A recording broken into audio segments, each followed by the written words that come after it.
to the Iron Horse Community Theater. We are a non-profit organization, so every dollar you spend here tonight goes to a good cause. It pays our bills here at the theater, allows us to do programs, after-school programs for kids that are about to start up here pretty soon. A whole bunch of stuff, including this play here tonight. So thank you for supporting us. Much, much appreciated. Tonight we're going to watch a wonderful play last weekend for Coach and Mrs. Jagoff. Our writer, Bruce Zewe, is here tonight, so he's sitting right up here in the front.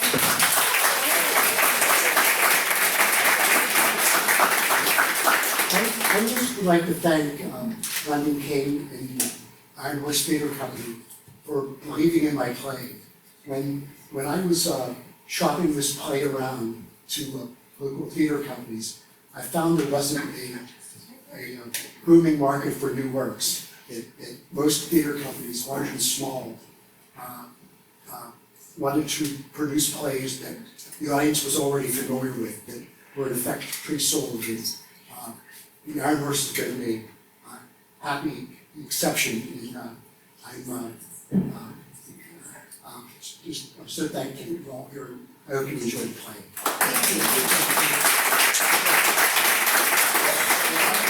A little side note on that. Yeah, we did produce a play. It's a wonderful play. I'm so glad that we did. But Bruce was really persistent too, let me tell you. I started looking at some old emails and like, he contacted me like 2019 or something like that. Like there was all kind of emails, so I know this was his dream. He didn't give up. He didn't give up. He persisted, and I'm so glad that he did. I read the play. I loved it. Recognized this was going to be great here at our theater. Perfect for this area here in Ambridge. And I think you'll really love it. Enjoy it tonight as well. We do have other plays coming up too. I want to mention we have something in October written by Dave Borland, another local writer, called Angel of Mercy. I had a little hand in helping him with that as well. But it's a wonderful play, a true story about a character. She's actually a real-life character. She was Fanny Sellens, who was a union organizer to the 20th century, early part of the 20th century. Really made a huge difference in the coal miners' lives and their families, and made tremendous sacrifices, personal sacrifices of her own. It's a wonderful story. Come and see that in October. And then in December, we usually do a musical. This December, we're doing Rent. So most of you probably heard of that. One of the longest Broadway running shows in history, so I'm sure you're probably familiar with that one. And like I said, we have other programs as well. There's in your program, you'll see we have a need for volunteers. Everything we do here is on a volunteer basis. No one makes any money. We don't have any employees.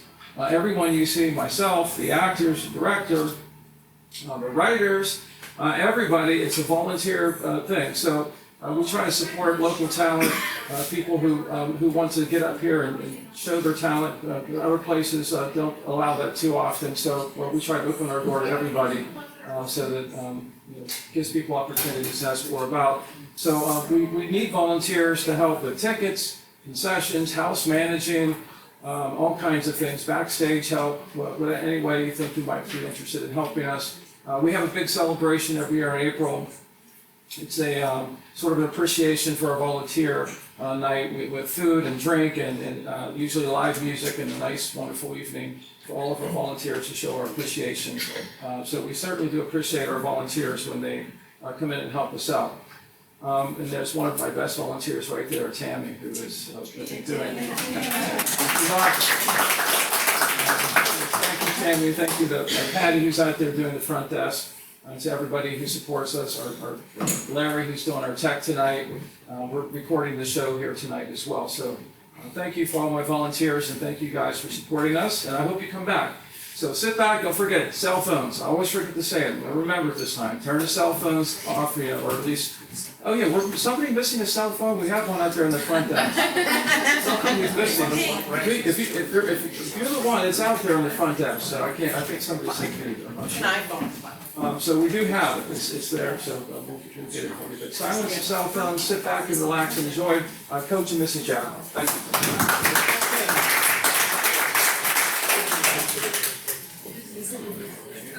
Well, I put it on silent, I set it down.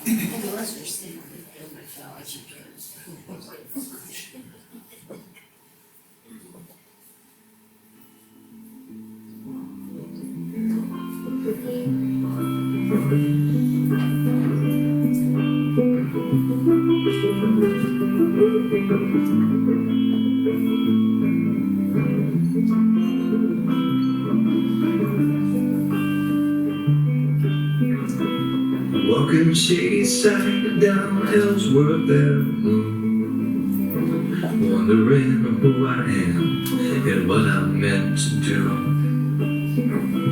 Life is a mystery, it unravels as it goes. The older I get, the less I seem to know. But I've been a winner, I've been a sinner, I've been saved. Spent all my life trying to be someone I hate. Weighing my options at the fork stuck in the road. 'Cause tonight I'm taking the long way home.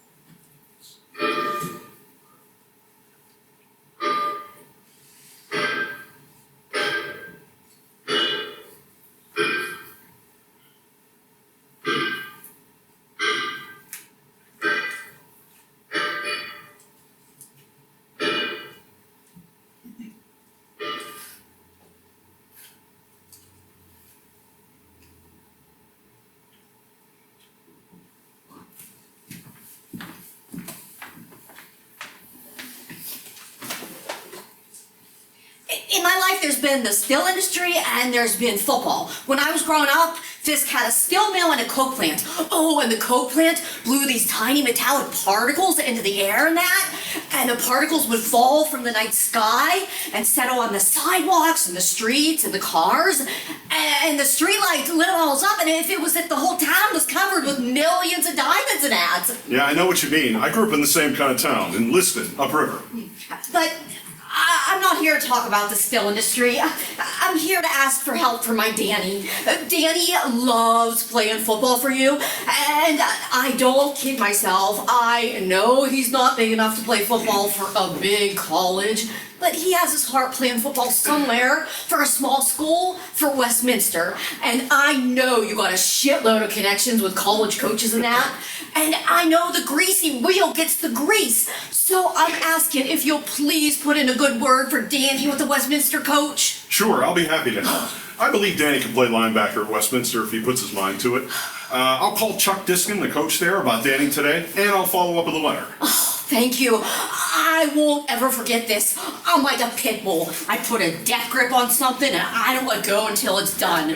That's why they elected me to the school board. I'm telling you, you do this for me and Danny and you have a friend on the school board for life. Gina, a high school football coach needs all the friends he can get. And I didn't go to college like Yins, but I made something of myself. I sold annuities for an insurance company. I was the only salesperson that wasn't a goddamn college graduate, but I outsold all of them. I mean, not well. Not as well as Yin's college graduates. Oh, everybody says that you're a millionaire. I bet you invested in the stock markets, didn't you? I invested in stocks in the 1990s, stocks like Microsoft and Walmart, and that's turned out well thanks to the magic of compound investment returns. Well, like I always say, money is the root of all the riches. I bet your parents were college people and they knew about stuff like the stock market and that. No, not really. My parents were older when they had kids, and they grew up during the Depression and World War II, and they viewed the stock market as too risky. They were cautious. My mother's idea of saving and investing was to join the Christmas club at the bank and get a free toaster. Yes? It's Lynn. I didn't mean to interrupt. Jake, you forgot your cell phone, and I thought you might need it. Thanks, honey. You remember Gina Bernardi? She's done a good job on the Fisk school board. How are you? Fine. You're looking fancy schmancy as always, Mrs. Sebastian. Never a hair out of place. Oh, you know what they say around town? Lynn Sebastian could fall in a mud puddle and come up looking picture perfect. Well, anyway, thank you for meeting with me. You are what my mother's parents would call un uomo di rispetto. In Italian, that means a man of respect in the community.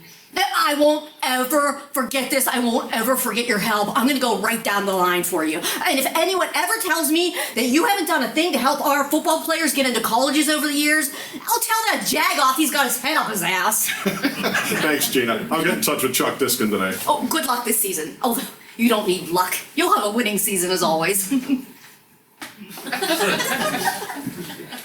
Gina Bernardi couldn't help herself, could she? She just had to bring up the tire canard that you haven't done enough to help your players.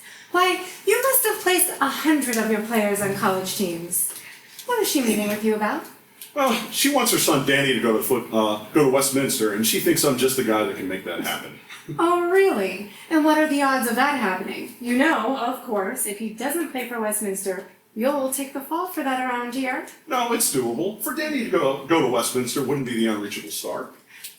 Just as long as she doesn't have unrealistic expectations. So many of your players think they're gonna go to college on a football scholarship and then play pro football and get rich. They want a football scholarship so badly. They want a way out of Fisk and a better life. You're meeting Wayne Taylor for lunch today? Yeah, where the hell is he? He said he would meet me here for lunch at 12 noon on the dot. It's only 12:03. Well, you would expect the Fisk school superintendent to be on time, wouldn't you?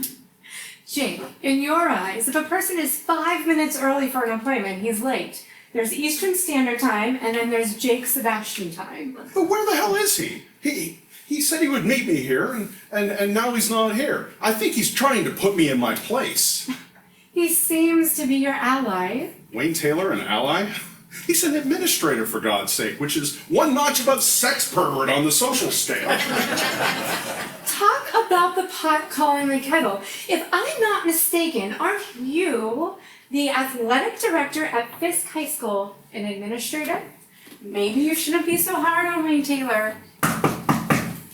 Jake, sorry for being a bit late. I had a conversation with the janitorial staff at the high school that took longer than anticipated. Really? Lynn, how's my favorite wife of any Fisk athletic director and football coach? Excuse me, I must be going. I've got a United Way committee meeting. Enjoy lunch. Always a pleasure, Lynn. Jake, again, sorry I was late. How's it going? Oh, just fine. Gina Bernardi stopped by this morning. She wants me to see what I can do to help her son Danny play football at Westminster. And Joe Geisler of the chemistry department was in to bust my chops. He asked if we were going to finally beat Shanapin Academy this year. It never ceases to amaze me how Fisk's whole self-image is wrapped up in the football team. When the team wins, the town feels good about itself. When the team loses, all the town's demons get unleashed. Tell me about it. Well, inquiring minds want to know, are we going to beat Shanapin Academy this year? Are we finally going to stomp those privileged twits, those cakes? Absolutely. You know what irritates me about Shanapin? Their motto, we educate the best. We educate the best, my gluteus maximus. Oh, that's just marketing hype. Well, who do those people at Shanapin think they are? They think we're some down-at-the-heels sad sack school? I can't wait to show them who's who when we play in October. You hungry? Let's go to lunch. The country club is serving my favorite today, seared Hawaiian ahi tuna, and they serve a good white wine. Eating at the country club is a real treat for a humble high school administrator like me. I can't afford to join the country club, unlike certain people. And I can't drink at lunch the way you do. If I have one glass of wine for lunch, I'll be worthless the rest of the day. I'm not in your league as a booze hound. Oh, I see you got your jab working today, eh? Someone in the school district has got to keep you on your toes, Jake.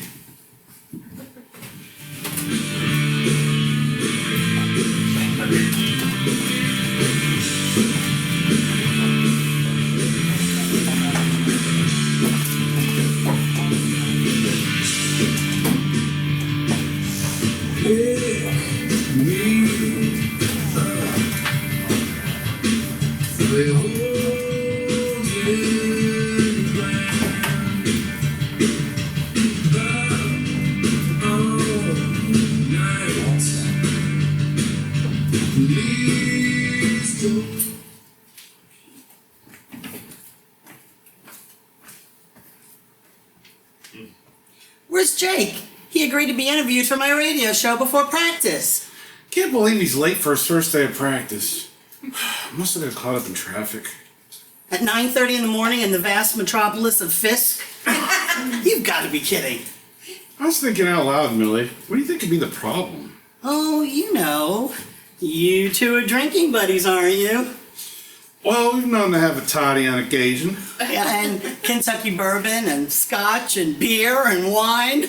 I've heard of never drinking on an empty stomach, but the way you two lap it up, you'd never be in danger of eating on an empty stomach. I'll tell you one thing. Jake can tolerate his alcohol better than anyone I ever known. You know those kids with the drinking Olympic team t-shirts? Yeah. Well, if there was a drinking Olympics, it would win a frickin' gold medal. Jake, I know Jake. He can tolerate his alcohol better than anyone I know. We shouldn't hold a practice much longer. I'm gonna call Jake, see what's up. Jake, you okay? Let's get this party started. Give me a whistle. What's wrong with this thing? We're such a well-oiled machine around here, aren't we? Hey guys, come on, bring it in! Jake, I can see it's not a good time to talk. I'll call you later to be interviewed for my show, but I wouldn't want to delay practice any further. I wouldn't want to be responsible for Fisk not beating Shanapin for the first time. Thanks, Millie. Fellas, welcome to the first practice of the 2013 season. I'm so glad to see all of you. I believe we have a football team that can perform well, that can exceed even our greatest expectations. It is up to you to make the most of your ability, mesh with your teammates, and exceed expectations. Guys, do each of you want to get better and excel as a team? It is my job to help you get better and excel as a team. When we perform together as one smoothly humming unit, it's mystical. It's kind of a holy feeling, like church on Christmas Eve. Our town has been going through some hard times, but our success as a football team helps Fisk keep going and feel better about itself. We just can't let Fisk down, and we're not going to let Fisk down this season, are we? No! Men, in a football season, well begun is half done. So let's begin with a great practice today as the prelude to a great season. Will you work with me to ensure a great practice today and a great season in 2013? Yes!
Hi, dear. How did practice go today? Jake, what's wrong? I don't know. We had a pretty good practice today, but I have the feeling that the players, some of them, just aren't listening to me the way they used to. I may as well be talking to the sponges in the Pittsburgh Aquarium. I'm sure you'll ultimately connect with them, dear. I don't know. Ah, hell.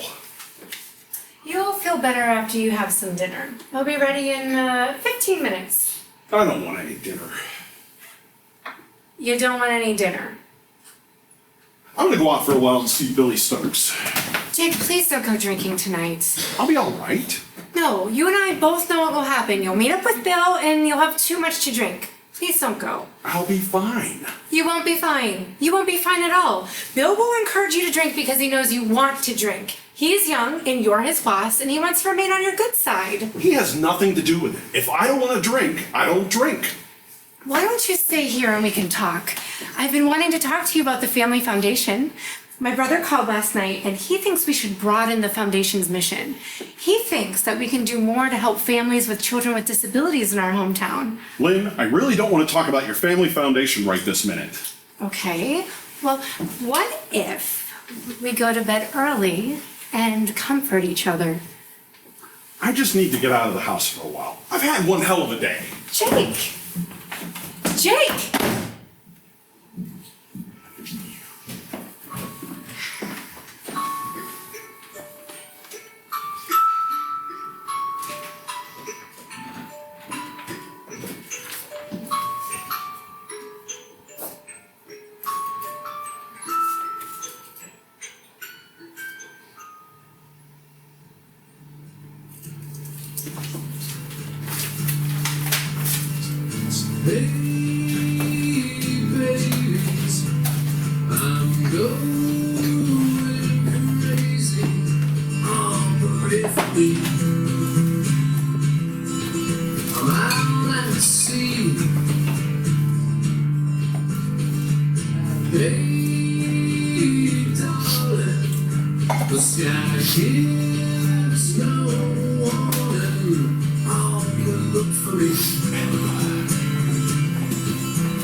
Jake, good to see you. How's Lynn? Oh, just fine. She's busy with her charity work and family foundation. How are things with you? Oh, real well. Our first practices have been going so good, I don't even want to talk about it. I wish I could say the same. I don't know how we're going to score against your defense this season. You guys are loaded again. Oh, please. I've heard that song before. You guys have won so many championships, it seems downright obscene. I would need the help of the Army, the Navy, the Air Force, the Marines, plus the Lone Ranger just to equal your coaching record. Nobody ever said the life of a football coach was fair, Milan. Ah, shit. How's that quarterback of yours looking in practice so far, huh? I believe Clarence Metcalf may be the best passer I've ever coached. I've told him he could pass the ball all he wants, and he does. But that hasn't put to rest the old perception in Fisk that my offensive strategy is too conservative. Clarence could pass the ball 50 damn times a game, and fans would still think my offense was too cautious. Yeah. I love how some fans think they're the second coming of Chuck Noll. You know what some guy said to me yesterday? He comes up to me before practice and he says, Coach, you should be thinking about one word and one word only this season. And that word is beat Fisk. Last year, during the Fisk athletic banquet, the boosters president got up and said, I'm not saying that Jake Sebastian is opposed to a passing game at Fisk, but he doesn't even have a passing gear on his car, let alone on his team. It got a big laugh, I had to hand it to him. It was a good line, even if it was complete nonsense.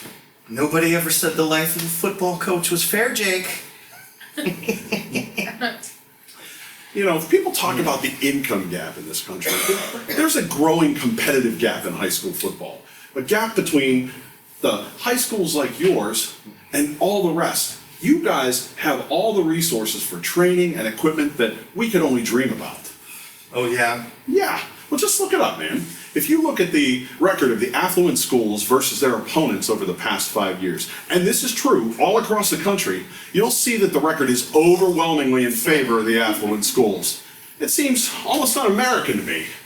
Oh, you're breaking my heart. Just breaking my heart.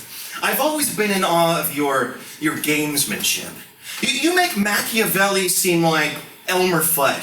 Hey, I taught you all you know. Yeah, I've never denied it. I've always said that serving as your assistant is the equivalent of receiving a PhD in coaching. Yeah.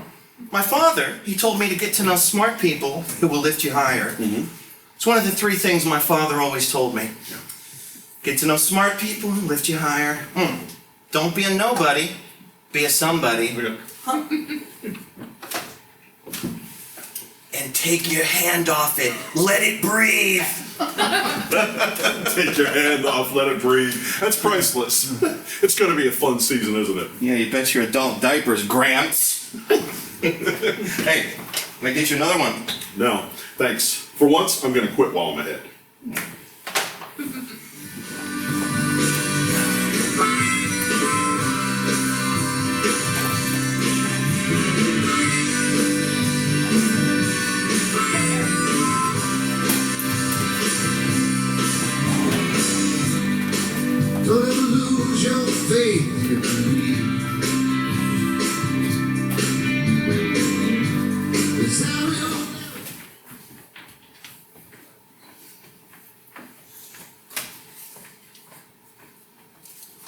Hi, Bill. Ready for another big season for Fisk? You bet, Miss Sebastian.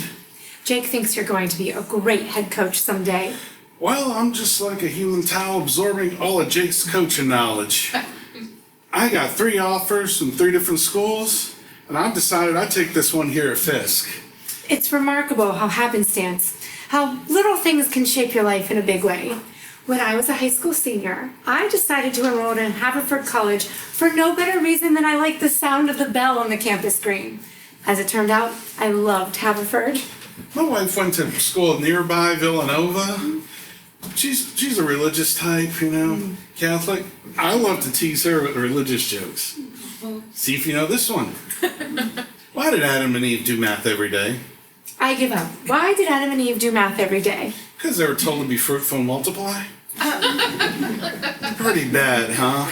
You're more polite than my wife. You know? She rolls her eyes at my religious jokes. Hey, Billy. Mrs. Sebastian giving you a pep talk. After 12 years of marriage, I've concluded that she's so persuasive, she would make a good football coach. It's 13 years of marriage, Jake. See, a good wife has the grace to pardon her husband's shortcomings. Before you're married, she thinks, who couldn't love you? After you're married, she knows better and thinks, only I could love you. Only I could love you. Jake, I think you should get this program started. Time is passing. After 13 years of marriage, I still can't win one versus her. Well, Bill, after that glowing testimonial, I think I'll take my leave. It was good to see you. Hey, Bill, you want to go get a drink? Sure. Hi, Jenny. I'm so glad you came. Gina! How are you? I didn't know you and Jenny were acquainted. How do you two know each other? Are you kidding? Everyone in this town knows everybody else in this town. Mrs. Cole taught my son Danny in kindergarten. I know it's early yet, but Jake is confident that the good word he put in for Danny will help him play at Westminster next year. I know he's called and written the head coach, and you can be sure that Jake will do all he can to help. I'm sure he will. Well, it was nice seeing you, Mrs. Cole. Have a nice day. What's so funny? I'm sorry. Have a nice day is an old joke between Jenny and me. She told me about a mother and daughter that cracks me up every time I think of it. You see, people are always saying, have a nice day. And Jenny had an experience that's a too rich commentary and all this have a nice day business. When Jenny started teaching kindergarten, a young mother brought her daughter for the first day of school. And the mother came up to Jenny smiling and trying to be gracious because it was clear her daughter wanted no part in starting school that day. The little girl had this terribly grumpy expression on her face. And Jenny thought that the mother might be embarrassed by her daughter's bad mood. And the mother patted the little girl on her head and said, well, have a nice day at school, sweetie. Don't kill anyone. Have a nice day at school, sweetie. Don't kill anyone. Isn't that hilarious? Yeah, leaves me in stitches. Bye, Gina. Jeez, what was that about? Did I say something wrong? You know, sometimes I think that woman doesn't like me. Oh, I can't imagine why. You're married to one of the most prominent men in town, and she's married to a ne'er-do-well whom she has to support because he can't hold a job.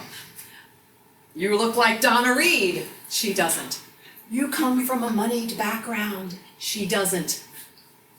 You have manners. She doesn't. You play in a different social league than she does. You two are oil and water, and she knows it. It's probably not the best idea for the life of the Fisk football coach to socialize with a lot of people outside of Fisk, especially people in Shanapin. But many of my friends live there, and we have a lot in common. Our friendships formed naturally from membership at the country club. What am I supposed to do, drop good friends because they live in Shanapin? One would have to be blind not to see there's an element of envy in the town's attitude towards you and Jake. You are two halves in, let's face it, a town of have-nots.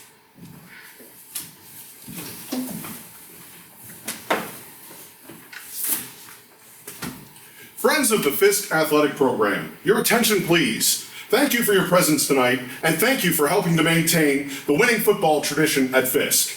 I'm sure you're all well aware, I know I am, the one blot on our record recently has been our losses to Shanapin in the past 2 seasons. I know better than anyone how important the Shanapin game is.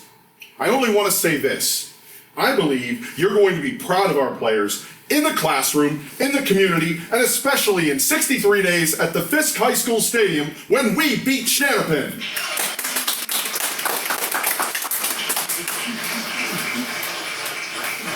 I believe you're going to be proud because our players have the will and the discipline needed to win. Discipline is absolutely vital in football or any worthwhile activity. This nation of ours is becoming cotton candy. Our players are encountering students who say, "Why are you busting your butt playing football? Hey, let's smoke a joint, let's get high." And those students will get high, and they'll sit there in a stupor and stare at the floor half the day. I see what's happening. I know what's going on, even if some of my players don't think so. The other day, I overheard one of my players saying, "Coach thinks he knows all about drugs, but he don't know diddly squat. To him, uppers are dentures." You know, we all have a tendency to be lazy, to let up at times. And that's why we need good teachers and coaches to drive us. We all need a push now and then. Look, I don't have the hubris to think that I have all the answers, but well, let's put it this way. I'm 50-something years old, and I know what it's like to be 17. But our players don't know what it's like to be 50-something. You can't know what you know at 50-something without living 50 years first. If I have one guiding maxim in life, it is this. Our chief one is someone who will inspire us to be all we know we can be. You can be sure that we, our football team and coaching staff, will do our very best to be all that we can be in the 2013 season. Thank you.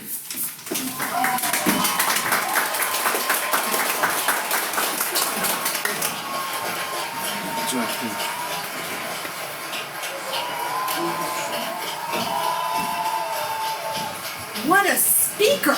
What passion. When you hear Jake speak, it's evident why he's such a good football coach. The funny thing about Jake is, he's a paradox. He seems calm, but he can be a bundle of nerves. He often has a hard time sleeping at night because his mind is always spinning like a turbine.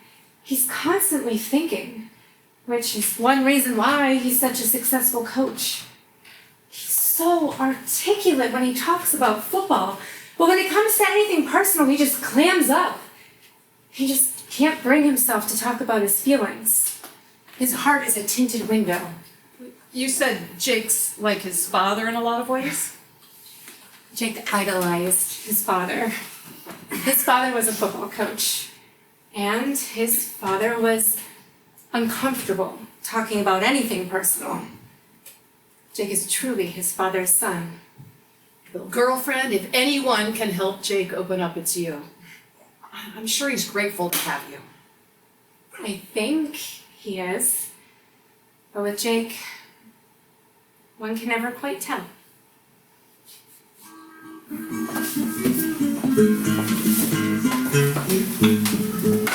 I'm going to Pittsburgh. Just an old girlfriend of mine. Yes, I'm going to Pittsburgh. Just an old girlfriend of mine. I haven't seen her since I was a little boy. Long knows that girl a long time.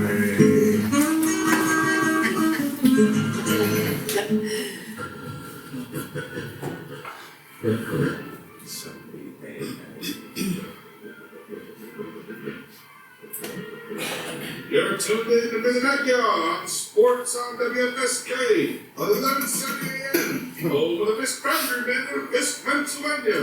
We're proud of the line beats a new academy. Today we have surprising results of a new online poll. We asked our listeners earlier today if Jake Sebastian should remain Fisk's football coach after 19 seasons, and you responded. The results of the poll are that 53% of you believe it's time for Jake Sebastian to move on. He's long been acknowledged as one of the premier high school football coaches in the state, but it appears he's losing support here at Fisk. Let's take some calls. Should Jake Sebastian stay or go as Fisk's football coach? I've got Steve from Tamaqua on the line. Millie, Jake Sebastian is a Jagoff. Where does he get off making more money than anyone else in Fisk? The best kept secret in town is that he's got a drinking problem. The booze is catching up with him. His liver ought to divorce him for physical cruelty. And he should go for no other reason than he ain't beaten Shannon them cakes in 2 years. Millie, if that Jagoff loses to Shannon again this year, some people around here are gonna jump off the Fisk Bridge. Steve, Jake Sebastian has his flaws like any of us. I won't deny it, but he's a great coach. What all people around here seem to want to talk about is how he's lost a couple of football games to Shannon in the last couple of years. My father used to say that all tragedy is preordained. I don't know, but I have a feeling Jake's time at Fisk may not end pretty. Not pretty at all.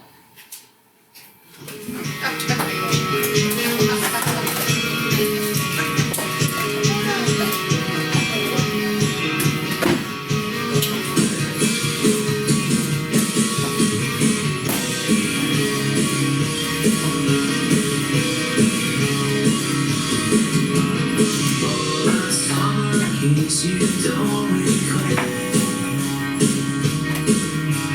I was yours and you were mine. Forget it all. Instead of line that I could write, it's sad enough to me.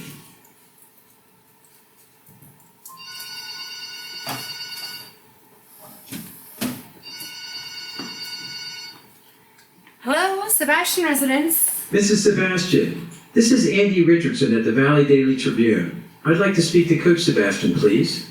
Hey, Andy. I'm sorry. He's not home right now. I wanted to get his reaction to a rumor that he may be offered a new position in administration in the Fisk School District. Do you think he would be interested in a new position? I don't really know. We don't talk about things like that. We like to read, and believe it or not, we talk about things like how Shakespeare uses metaphors in Hamlet. Really, sometimes we sound like a bad parody of public television. I'll try again later to reach Coach Sebastian. I'll let him know you called. Goodbye. Who's that?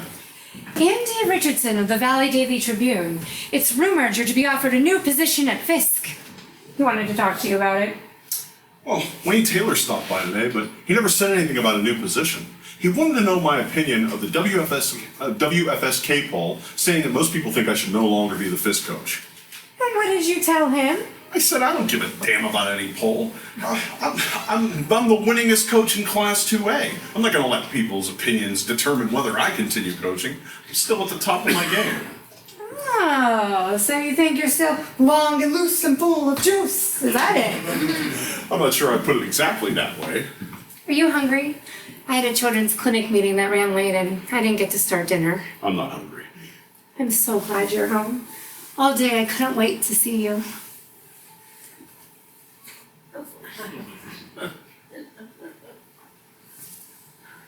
After all this time, you still do it to me. You freed me.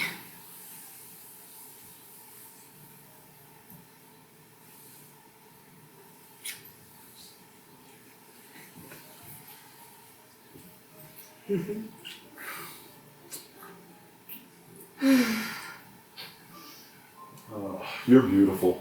I'll never need a shot of vitamin E as long as I have you. You always excite me.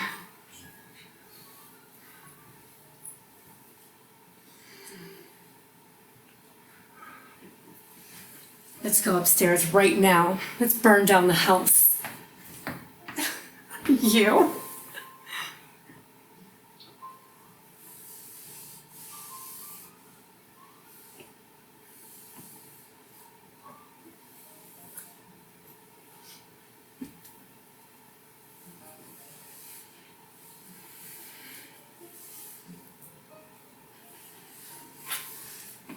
Hurry.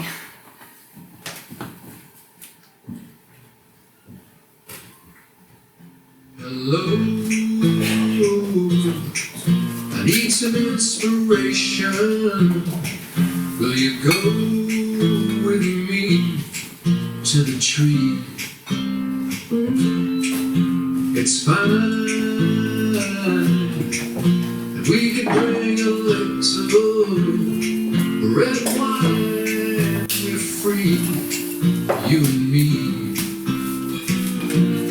Floating like a feather on this sunny weather cloud, and it looks like we know how.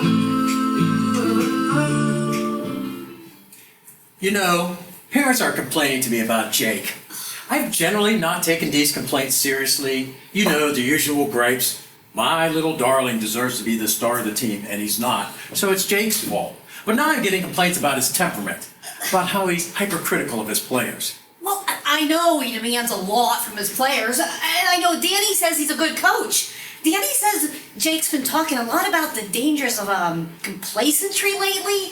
He says that teams that aren't hungry get their asses whooped at. There's some people in Fisk who believe that the great Sebastian is suffering from more than a little complacency himself. I got a letter from the mother of one of his players. She's as angry as a mother bear that Jake demoted her little cub to the second team for being late to practice last week. Guess I'm gonna have to talk to Jake about that. Alienated parents are a time bomb ready to explode at any time. If Jake doesn't adapt and keeps pissing off parents, it's gonna be my ass. Ugh, that's not good, is it? Jake doesn't change because he believes he doesn't have to. People rationalize his behavior. He's got a remarkable coaching record. He's getting older. He drinks. He's under great pressure. He hates to lose. That's a lot of gorgonzola. The reason he does as he pleases is that he believes he can do as he pleases. No one in his school district has told him what to do in years. He's a dictator. A benign, amiable dictator, but a dictator all the same. It's no more complicated than that. Well, he's gonna be the coach here forever, or as long as he lives. Whichever comes first. Maybe, maybe not. No one is bigger than his school, not even Jake Sebastian. I've seen it happen time and again. When the shit hits the fan, events that seem unthinkable become not just possible, but inevitable. At the right time and place, events can move from unthinkable to inevitable faster than a Las Vegas whore taking off her panties. All I know is that he's done all right by me and Danny. Now that wife of his, that's another story. What a pill. She's so chilly she could reverse global warming. Who wrote you that letter? Rose cares. Oh, her! Oh, she's a real horse's ass. Have you heard anything about Sebastian's love affair with the sauce? More and more people around town are saying he's an Elkie. Oh, that's news to me. Have you been living in a submarine deep down in the Pacific? Why, everyone around here knows he's got a drinking problem. Has your son ever said anything about Sebastian being late for football practice? No, why? Rose Cara sent in her letter that Sebastian is regularly late for practice. Well, I don't envy you having a heart-to-heart with Jake about that letter. I'm not looking forward to an enjoyable conversation. Enjoyable? Putting your fingers in a goddamn wood chipper would be more enjoyable.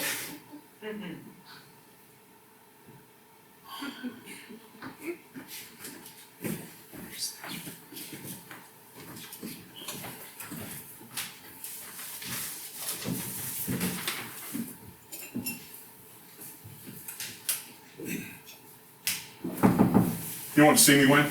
Close the door and have a seat, Jake. How you doing, Jake? You look kind of tired. I'm fine. Fine. Neither of us is getting any younger, are we? I'm 52, but as much as I'd like to think I'm still 35 years old, I know I don't have quite the same energy that I had 10, 15 years ago. You have anything to drink? There were cans of pop and iced tea in the refrigerator in the outer office. Help yourself. Do you have anything to drink? This is a school office, not the bar at the country club. Oh well, I can take a drink or leave it. Some people could take it or leave it, but it takes them regularly. What's on your mind? I've got a meeting with my coaches in 20 minutes. I won't take much of your time. I just got a letter from Rose Karras, the mother of one of your players. She's writing about you demoting her son a few days ago. Yeah. She says, quote, I object in the strongest terms to Coach Sebastian putting my son Tom on the second team just because he was late for a few practices. I'm a parent and a real red, white, and blue American, and I've got my rights.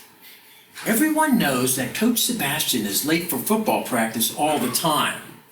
If he's going to penalize my son for being tardy to practice, shouldn't he also be penalized for being tardy to practice? What's good for the goose is good for the gander. I believe he shouldn't be allowed to get away with this just because he's the great god, Jake Sebastian. I think he's way out of line. Something should be done about this. It's just wrong. Out of line? Wrong? Can't she see that I'm disciplining Tom Karras to make him a better football player? What does she think football is, a day at Disney World? If I don't discipline my players, who will? For better or worse, the public mindset about football is changing. There's a growing feeling in this country that football brutalizes people. Of course football brutalizes people. What doesn't? You have a point there, but maybe you need to exercise a little discretion going forward. When a coach gets into hot water, more often than not, it's personal. Remember how in The Godfather, the members of the Corleone family say when they're about to knock off a member of a rival family, it's strictly business, nothing personal. But when a high school coach's job is in jeopardy, it's usually personal, not business. I don't want to see the personal cost you your job. Thanks for the career advice, really. I'm just trying to say, Jake, that maybe this calls for a little self-reflection.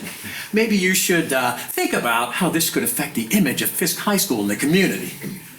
Maybe you should think a little about your coaching methods, if they're still relevant in this day and age. You know, high school football players are coming from a different place than high school football players did 15 years ago. Right. Is that all? No, it's not all.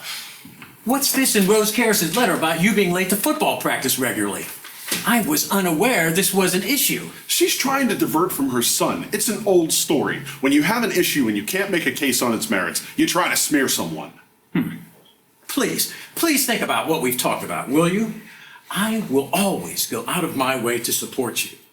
I just want to see you continue to do well, okay?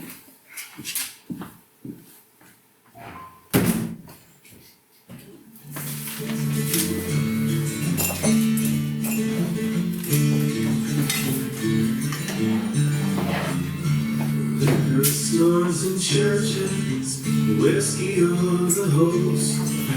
Land of milk and honey, but the money matters most.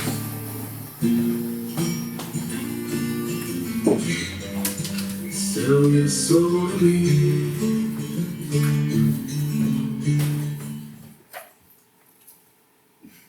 I'll be sure to tell him to do his best to beat Shanahan. Thank you for calling. Hi, dear. Jake, why don't we give in and get an unlisted number? You must be the only coach in the River Valley Conference who doesn't have an unlisted number. I just got another call from a live one. If we had an unlisted number, people would still find it. We'd still get crank calls. But do we have to make it so easy for them? Heaven knows I ought to be used to it by now. Remember that season when we were first married? The team won only 5 games, and that fan would call us at 4 a.m. He'd say, "I just called to say goodbye." And I'd say, "What are you talking about? We're not going anywhere." And he'd say, "Oh, yes, you are." The fellow who just called wasn't so bad. He just wanted me to tell you to raise heaven and earth to beat Shanahan this week. You know, I can't wait for this week to be over. Shanahan week gets crazier and crazier every year. You wouldn't want a person to keep such earth-shattering thoughts all bottled up inside, would you? He wants us to win. I get it. You're a never-ending source of amazement, Jake. You're as mellow as a cello today. No. A high school football coach needs to be like Goldilocks. Neither too hard nor too soft, but just right. I feel like I've been a little soft lately, and the players have taken advantage of it. Well, if you have been too soft, it doesn't show. The team is 9-0. You can feel the excitement in Fisk. I went shopping today, and people were coming up to me to say how the town can barely contain itself about Fisk going into the Shanahan game undefeated. I have a good feeling about this game. I think I'm finally going to get the monkey off my back about losing to Shanahan. You know, I can't wait until Friday night. We are going to take it to Shanahan from the opening kickoff. We're gonna go through them like a butcher knife through lard. Well, Lynn, Jenny, I am exhausted. I've had a long day and feel like a damp rag. I'm gonna hit the sack. I'll be up soon. Good night, Jake. Best of luck against Shanapin on Friday night.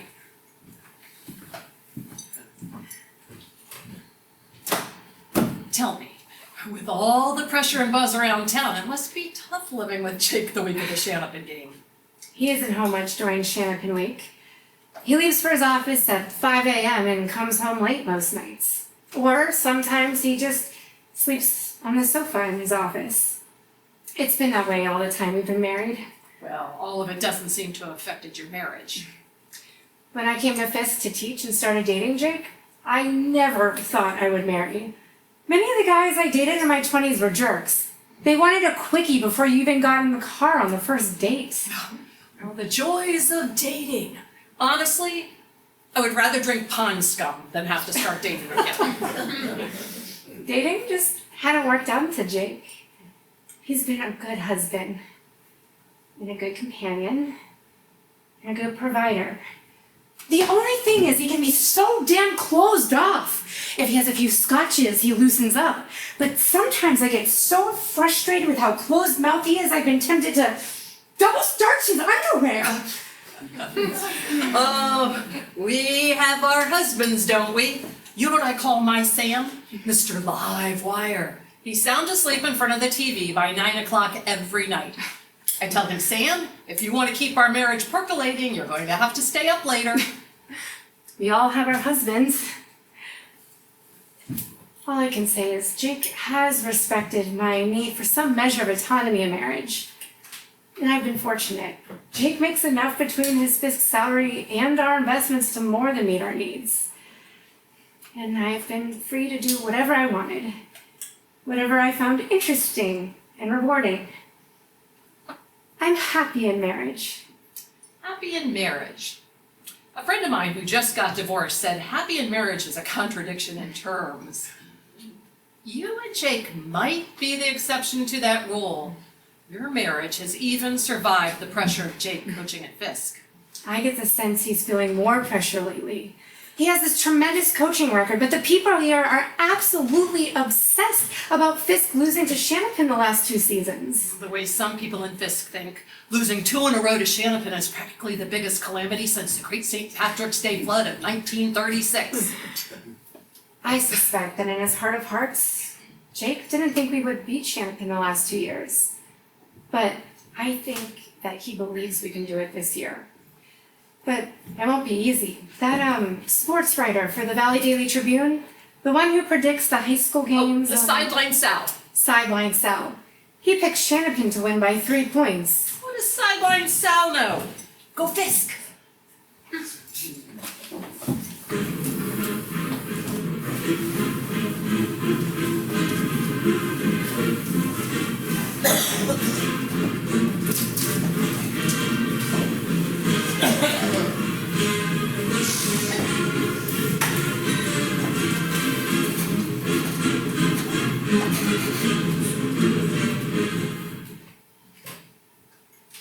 Guys, we have had a great season.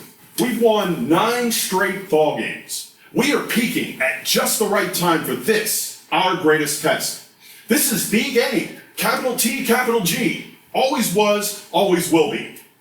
Our opponents are at a big disadvantage because they're mostly from affluent families. In Fisk, you don't live in some privileged bubble.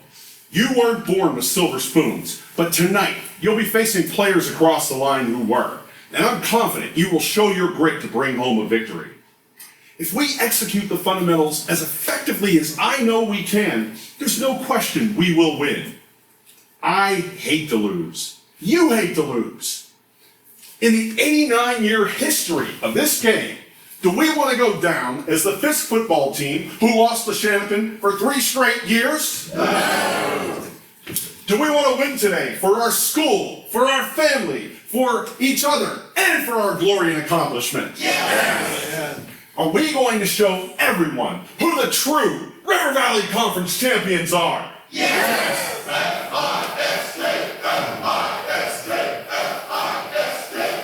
I say to you now what I say before every game.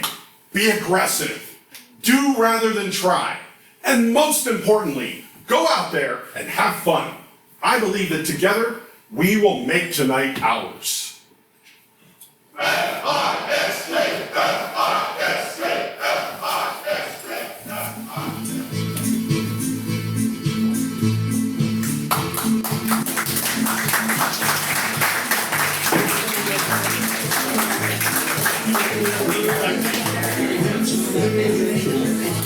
Good times, this was fun. With a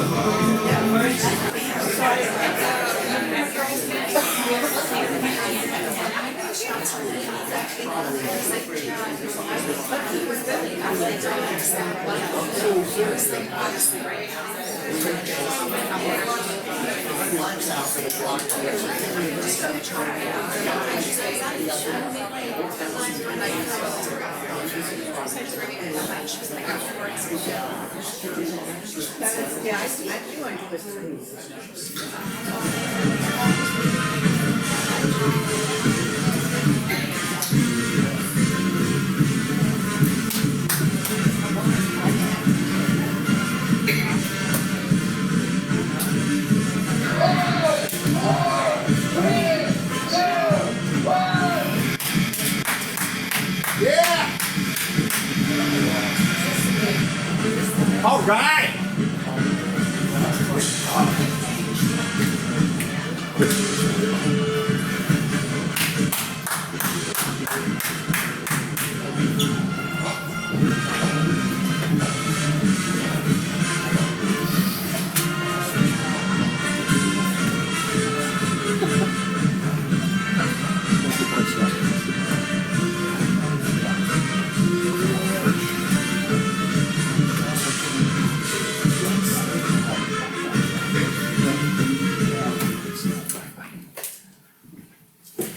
How sweet it is! 3 years in a row, we're the River Valley Conference champions, Bubba!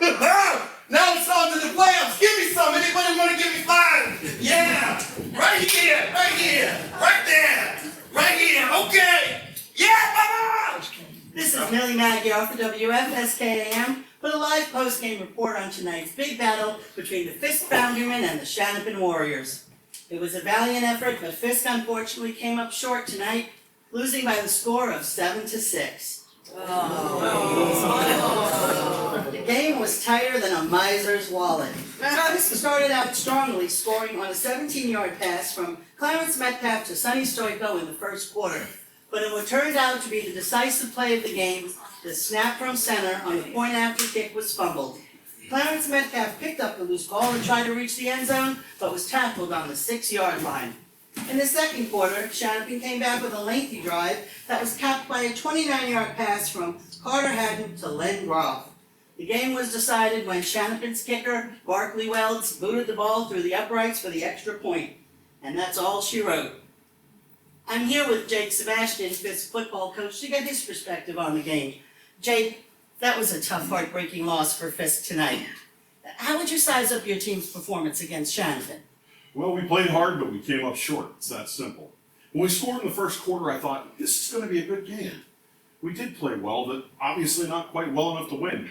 Shanapin's defense simply shut the door on our offense for the rest of the game. It must have been difficult for you to watch Shanapin run out the final 5 minutes of the game with leaving Fisk with no chance to score. Sometimes being a coach must be the most helpless feeling. Truer words have never been spoken. Well, Jake, at least it wasn't one of those tied football games. You know what they say, ties are about as satisfying as kissing your sister. You're not actually suggesting a loss is preferable to a tie, are you? How would you characterize your feelings in the wake of this loss? Oh, I'm as happy as a little sunbeam dancing on the water. Was Shanapin better prepared to play tonight? Look, Milan Toth is a good football coach, and Shanapin's a good football team. This game showed that Fisk and Shanapin are closely matched. If we play Shanapin 10 times this season, we probably win 5 times, they win 5 times. They happen to win tonight. With this loss, Fisk won't be the top seed in the Class 2A playoffs. How would you assess your team's chances in the playoffs? What a goddamn question! Millie, I can't even think about the playoffs right now. All I can think about is we failed to win tonight, okay? That's all I've got to say about it. Well, there you have it. An obviously disappointed coach Jake Sebastian, expressing his frustration over tonight's Fisk-Shanapin football game. This is Millie Magyar reporting live from Fisk Stadium, where once again Fisk had to swallow a bitter pill tonight. The Foundrymen lost to Shanapin by the score of 7-6. Fisk, alas, has now lost to Shanapin for 3 straight years. Good night, and stay tuned for Wilbert Hanna's Golden Oldies But Goodies show on WFSK AM. You needn't get huffy with me, Mr. Sebastian.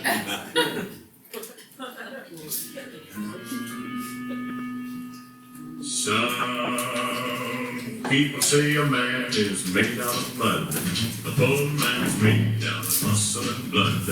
Muscle and blood and skin and bones. A mind that's weak and a back that's strong. You load 16 tons. Why you get another day older and deeper in debt? St. Peter, don't you call, 'cause I can't go.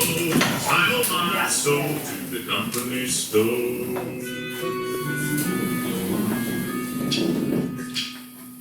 I was born one morning when the sun didn't shine.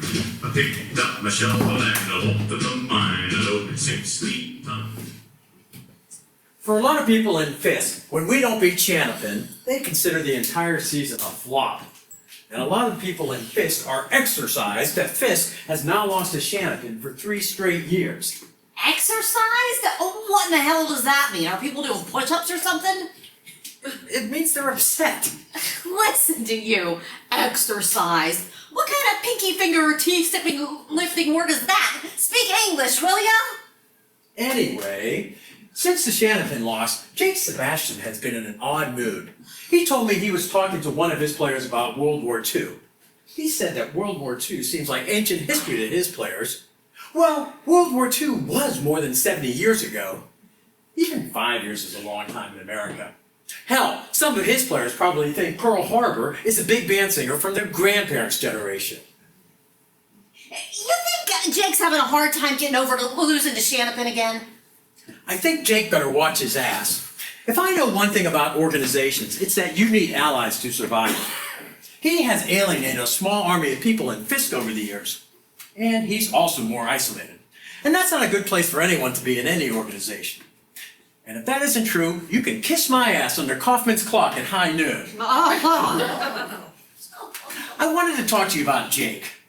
I don't know if you're aware of this, but members of the school board think it's time for a change in the athletic department. At the school board meeting tomorrow, they plan to propose that Jake be relieved of his duties as athletic director and football coach at Fisk. You're shitting me! Some school board members think that Jake has stayed too long at the fair. They think he couldn't beat Shanapin now if his life depended on it. Jake makes a 6-figure salary, and they think we can find a new, younger, more energetic football coach who will work for much less money. I just want to give you a heads up. All I know is he's done all right by me. I mean, he's gone out of his way to help Danny play football at Westminster. Nothing's definite yet, but I think it's gonna happen. And I told Jake I would support him to the max on the school board. I wouldn't want to go back on my word. Are you for terminating him? I will go along with whatever majority the school board wants. I do think his drinking is affecting his coaching. I think it could be good for Fisk to go to a new direction athletically. He doesn't have the same fire or enthusiasm he once had for coaching. He's late for practice sometimes, he's got a drinking problem. I keep hearing about this battle with the bottle, but I don't get it. I've never seen it. You've probably seen him drink and just didn't know it. He's a closet alcoholic. He drinks and it doesn't show. He's been bamboozling people for years. It may be time to give someone else a chance. Anyway, what do we have to lose? If we're going to keep getting our brains beat in by Shanapin every year, we can get our brains beat in more cheaply without Jake Sebastian than with him. What if we can't find a better coach? Off the top of my head, I know of at least 3 former Fisk players who would give their left nut to coach football here. Jake's been lucky to have good players over the years. And the new Fisk coach will continue to have good players. Of that, I'm confident. I don't know. Look, Jake is no demigod. What? Divinity, someone sacred. His shit smells the same as it does for all of us. He's had a long, long run as football coach. An old warhorse football coach's life cycle has 4 stages. First, who's Jake Sebastian? Second, get me Jake Sebastian. Third, get me a young Jake Sebastian. And finally, who's Jake Sebastian? I'm afraid Jake Sebastian is now at the get me a young Jake Sebastian stage. I don't know. No person is irreplaceable. You know what my father said about the so-called irreplaceable man after President Kennedy's assassination? He said it only took an hour to replace President Kennedy. And Jake Sebastian ain't no President Kennedy. It don't seem right to me. Gina, what if I were to tell you that Sebastian has never talked to anyone at Westminster about Danny playing football there? What if I were to tell you that he's never lifted one finger to help Danny? What? Sebastian has been sitting on his hands about getting his players into college lately, Danny included. He probably thought everyone in this town would be too stupid to catch on.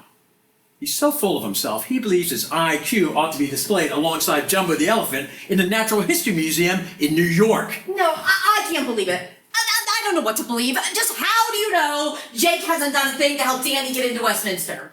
Just between us girls, a member of the coaching staff gave me the lowdown. He told me that Sebastian's drinking has left him without energy for much of anything. Sebastian hasn't had enough energy to handle all his coaching duties, let alone help his players with college. Who told you this? I'm not at liberty to say. He said he was telling me this only under the strictest confidence. He told me because he thinks the football program is going to hell. But the bottom line is that Sebastian has been playing you for a dunce, Gina. That's fucking Jagoff!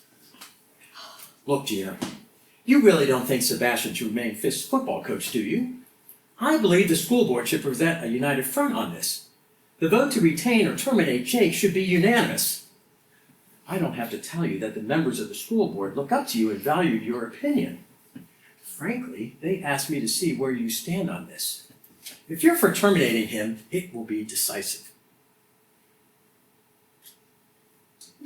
Well, maybe he's not a good fit for Fisk. He and that wife of his, they come across as too good for Fisk. I don't even know why they live here. I mean, she does all her socializing in Shanapin.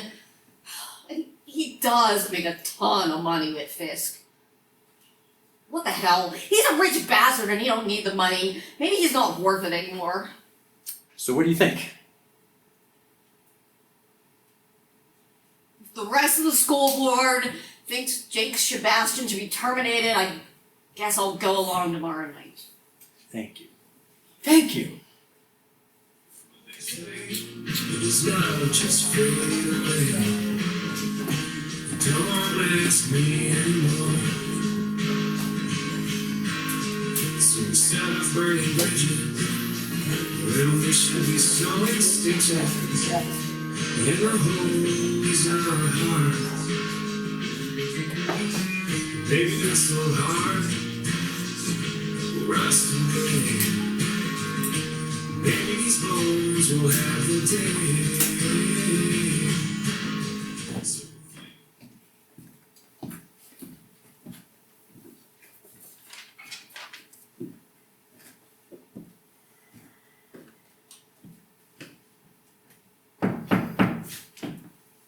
Come on in.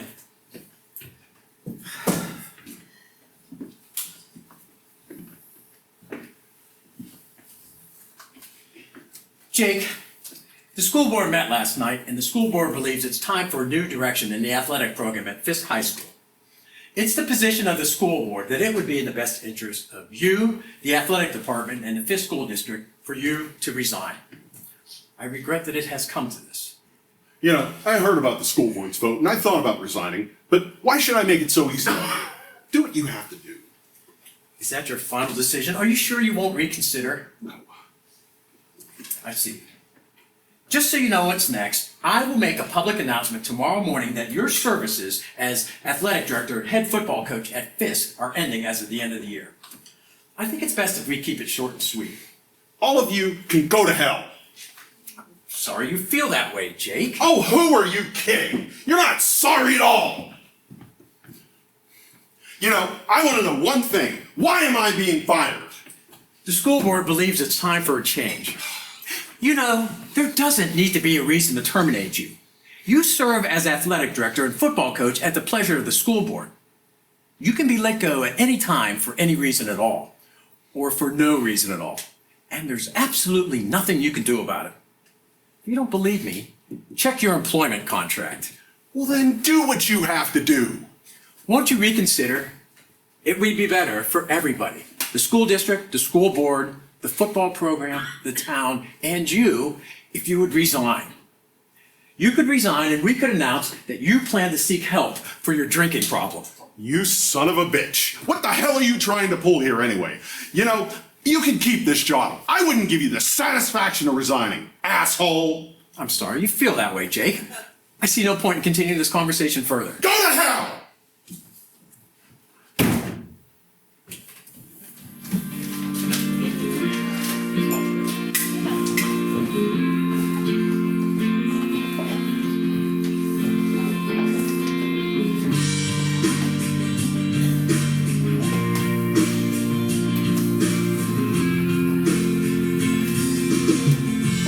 Wait a minute, can we stop the car right here? Can I take a picture? Can I have a second just to take in all the signs, all the silence, darling,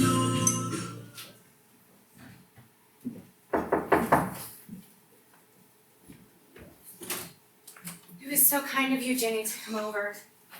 You know, nothing in Fisk remains a secret for long. When I heard rumors around town that Jake had been let go at Fisk, I wanted to be here. I'm worried. It's getting late and I don't know where Jake is. I hope Jake's all right. I hope no one in town has said anything cruel to him. People can be such barracudas. It's human nature. People can be fickle and the world can be cruel. So what else is new? I've always idealized Fisk. I'd like to think Fisk was kinder and friendlier and better than places back east. Fisk as a Western Pennsylvania Mayberry. But I don't think that now. All I know is anything you say and do can and will be used against you in Fisk or any place else. Every place, every town, every neighborhood thinks it's friendlier than it really is. Everybody thinks he's friendlier than he really is. Attila the Hun probably thought he was friendly. Jenny, I can't take this lousy basket case of a town and what it's doing to Jake. I'm having thoughts, absolutely homicidal thoughts about the people in Fisk. I never would have believed I could think this way. Fisk, this town can go to hell as far as I'm concerned. Fisk, go to hell. Go directly to hell. Do not pass go. Do not collect $200. I just hope Jake will be all right. You know him better than anyone, girlfriend. I don't know.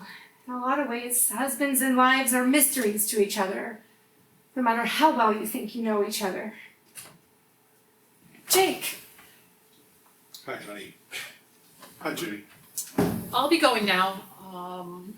Take care of yourself, Jake. We'll talk soon, Lynn. Jake, how are you? I didn't know where you were. Well, Wayne Taylor dropped the big one today. As of the end of this year, I will no longer be the athletic director or football coach at Fisk. What? You were fired for what reason? He said the school board wanted to go in a new direction. Fort Pitt, that's it. He said they didn't need a reason. I can't believe it. I don't know what to say. You're out after all you accomplished at Fisk? There ain't a horse that can't be rode. There ain't a man that can't be throwed. I just can't believe it. You did so much at Fisk. Well, evidently, I didn't do enough. A football coach is hired to be fired. Louis Crenshaw just got fired at Cantwell High School, and he had a good coaching record. He was fired because the school board president was angry that his son wasn't getting enough playing time. Seems the longer you coach, the more enemies you make. And sometimes those enemies get on the school board. Oh, honey, I'm sorry. I know with all of my heart you will rebound from this.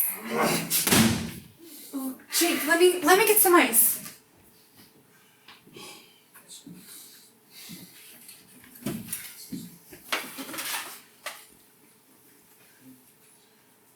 There. What are we gonna do? Don't worry, Jake. We'll do just fine. What are we gonna do? Well, for one thing, we can finally live a well-balanced life. We can be the masters of our time and read and relax and travel and enjoy ourselves. We have enough money for 2 or 3 lifetimes. We'll do just fine. I couldn't have asked for a husband with a more accomplished career. You did good, Jake. Don't let anyone tell you differently. I feel as if I'm evaporating, as if I'm disappearing in plain sight. My life, will there be anything left? Any trace? Jake, you, like everyone else, will eventually evaporate. But you won't be a vapor anytime soon. I know one thing. I'm out of coaching. Honey, look, I had a few drinks tonight. I had some time to think. I thought about you and all the time I've been away from you. I know I should have been home more, but I couldn't. I just couldn't have it all. No one can. I don't golf. I don't hunt or fish. I don't play bridge. All I had was coaching. What the hell kind of life is that? It does no good to second guess yourself at a time like this. Your life is full of achievement. It's the life you wanted, so it's the life I wanted for you. Let's take a break. Let's go to New York for a week. Get away. Let's get far away from Shanise County and see some shows. We can spend whole days together in bed. I don't want to go to New York. Don't shut me out now, Jake. Oh, excuse me, I'm sorry. I'm going to be sick.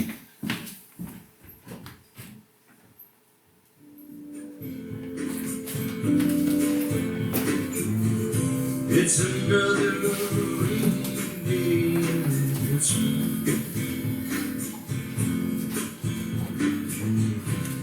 seems like the sun ain't gonna shine. I spend my whole life here in Pittsburgh. Right now I feel out of time. I see the lights reflected outside.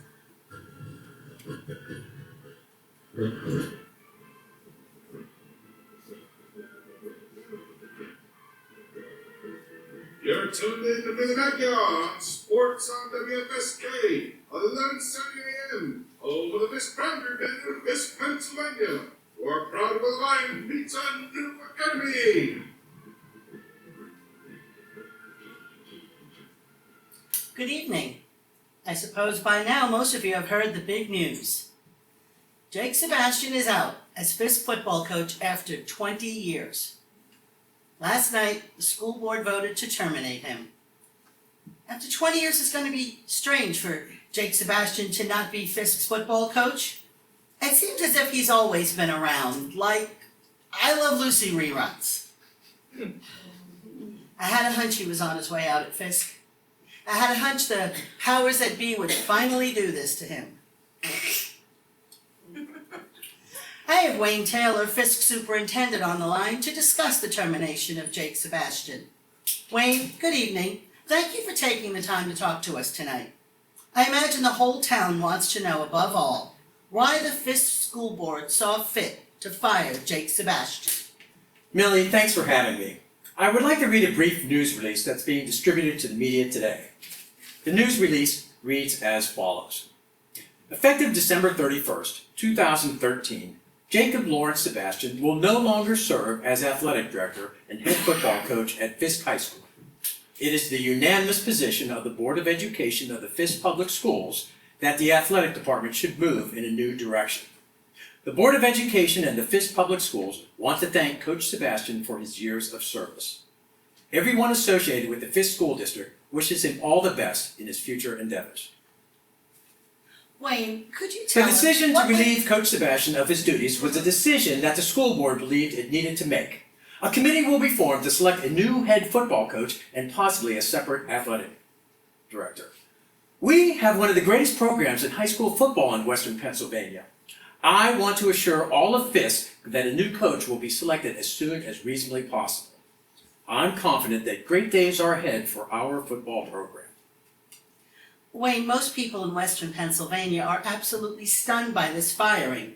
A coaching record of 161 wins, 13 conference championships, and an .888 winning percentage weren't enough for Jake Sebastian to keep his job? The school board believed that change was in the best interest of the Fisk athletic program. Could you tell us how Coach Sebastian took the news of his firing? I don't think it would be appropriate for me to comment on that. It's the policy of the Fisk Public Schools to not discuss personnel matters. All I can say is that we will keep you informed about any decision about naming a new football coach or athletic director at Fisk High School. Thanks for having me. Goodbye. Well, you heard it from Wayne Taylor. I've been covering sports at WFSK for more years than I care to remember, and this is the most wrong-headed personnel decision I've ever seen. Let me get this straight. Fisk High School has fired the winningest football coach in its history. I swear the people in this town are getting dumber than a pile of donkey dung. More and more, Fisk is giving me, what's the phrase? Giving me compassion fatigue. Things are getting worse and worse, and more dumbed down. Unbelievable. I suppose there's no nice way to fire someone, but still. The city streets are jammed, every bar in town was crammed. On the go, Pittsburgh morning. Pouring at its most extreme hysteria for a football team to reign.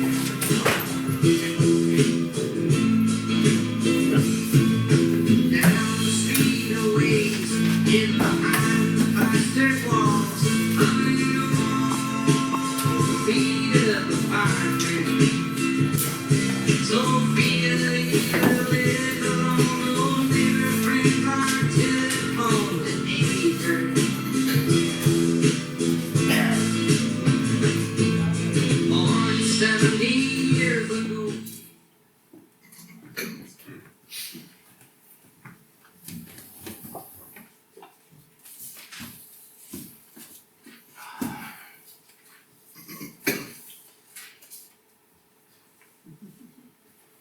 I appreciate the Fisk Lions Club for giving me this forum today.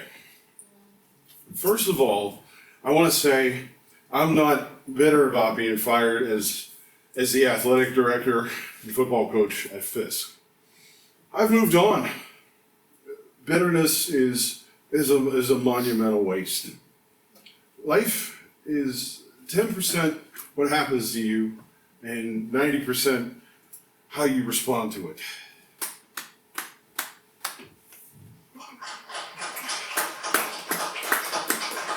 My only regret is that my firing hurt some fine people, namely my assistant coach, Bill Stokes. He lost his job through no fault of his own. He worked hard and loyally 7 days a week, and now he does not have a job. I call on you as influential business people to help find Bill Stokes a new job. We must do that. Can I count on you? You're from Western Pennsylvania, and Western Pennsylvania is neither the heartland nor the East Coast. It's the best of both. I've always believed that Western Pennsylvania represents what's best in America. Hey, I wasn't fishing for applause. But growing up here, I learned the importance of hard work. And I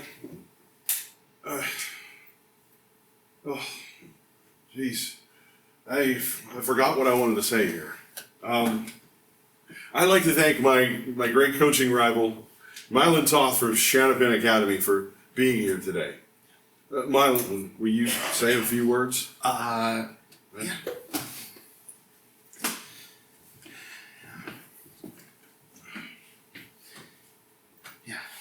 I'm here today because of my enormous respect for Jake Sebastian as a coach and as a person.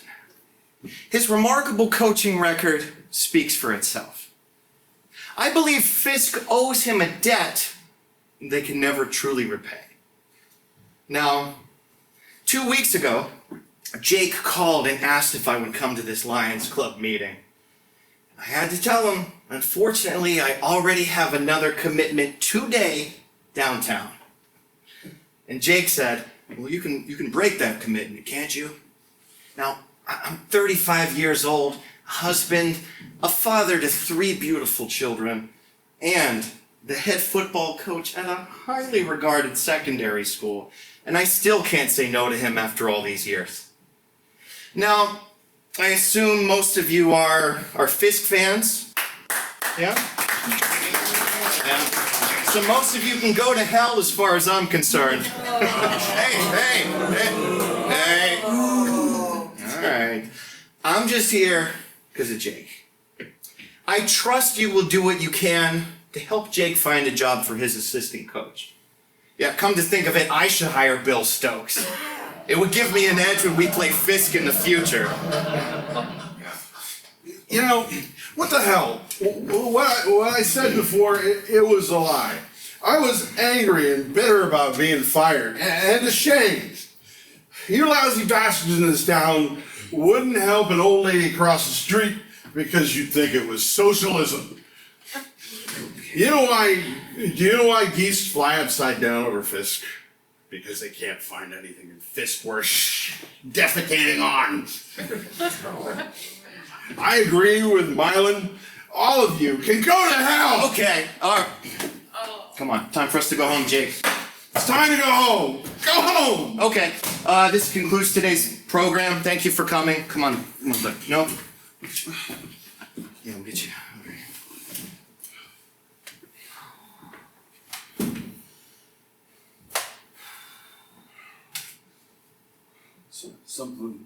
Something ain't right here. Well, as my Croatian grandmother used to say, stuff my mouth with pierogies. Jake, I am shocked. Shocked. That's the first time I've ever heard you say the word ain't. I'm all right. Really. Don't worry about me. You know, Jake, I'm not big on nostalgia. Yeah, but driving here today, yeah, I was thinking about when I was your assistant at Fisk. Remember all the times we would get into big arguments, and I would quit, and you would send in a student manager to come bring me back? I was so obnoxious. I don't know how you put up with me. I saw that you were a fine assistant. Yeah, those were good times. You know, I didn't want to be here today. I don't know why.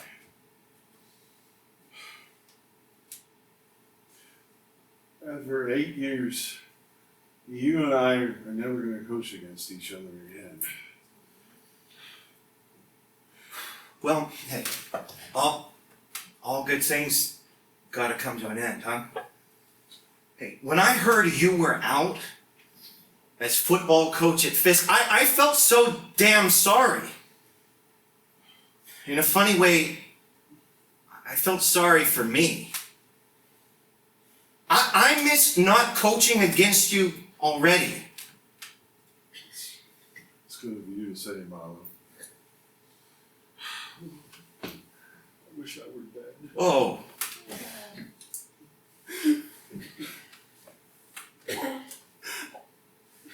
You're my friend. My one friend. Well, I always thought true friends don't let friends watch reruns of The Flying Nun. Huh? But that's just me.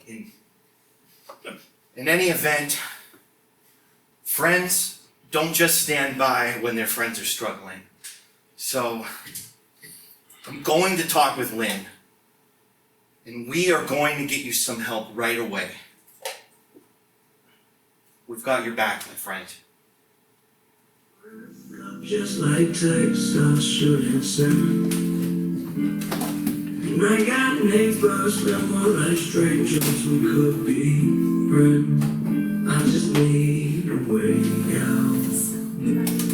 From my head, I'll do anything for a way out. From my head.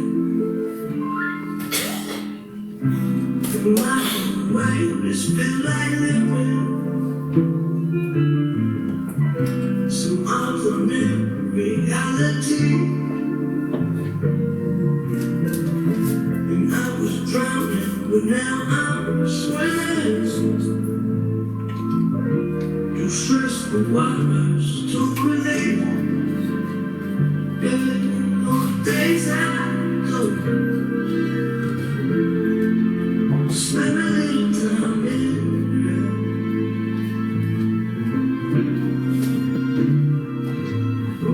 Won't tell you.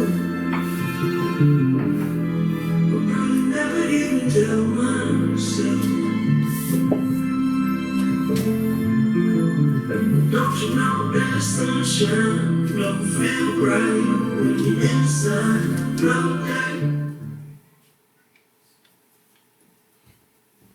Oh, I feel better after that nap and getting cleaned up. How long have I been asleep anyway? About 6 hours. Milan brought you home from the Lions Club meeting this afternoon and helped me get you into bed. I couldn't have managed that on my own. He said you were 3 sheets to the wind at the Lions Club. He said you told everyone to go to hell. You've had quite some day. Funny, I don't remember anything. You've had your nap. Now I want to talk with you. About what? You're drinking. It's gotten out of control. I want you to get help. You need to get help, Jake. Help? While you were napping, Milan and I had a long talk. He and I think you should go to Eskridge Substance Abuse Clinic. It's tucked away in central Pennsylvania and it has a good record of helping people with drinking problems. Milan says there's this bright young doctor there who's developed innovative ways of dealing with drinking problems. I don't want to go to any clinic. I can handle this on my own, Lynn. No, you can't. I see now I made a terrible mistake. I tolerated your drinking for years and it's slowly destroying you. It's gotten to the point where it's jeopardizing everything. Your well-being and our marriage. My drinking's not so bad. Plain and simple, you can't handle drinking. I can handle it. I don't want to hear it. I can't stand it anymore, and I don't think you can stand it much longer. For years, I've taken the path of least resistance and gone along with your drinking. But no more. No more what?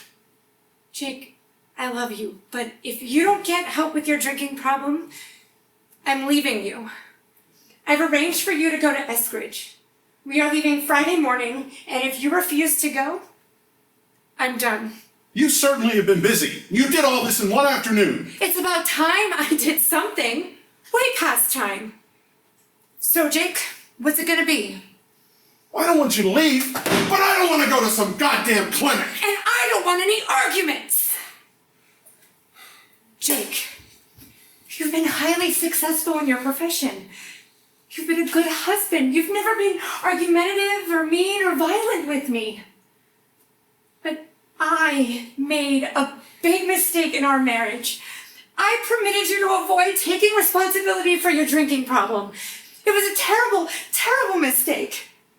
I was foolish. I thought that if I put my foot down about your drinking, you would think I loved you less. I was guilty of a lazy kind of love, and I am not going to make that mistake any longer, damn it. I think you're overreacting. Way overreacting. This is something I can handle on my own, Lynn. No, you can't. Yes, I can. Can't. Can. Can't. Listen to us. What is this, the 3rd grade? Jake, do you hear what I'm saying? Either you get help with your problems with alcohol, or I leave. It's one or the other, and I don't want another silly rationalization out of your mouth. Let me think about it. No! There's nothing to think about. Your attitude about this is unacceptable, period. Do you hear what I'm saying? It's hard for me to say this, but I'm leaving to get professional help.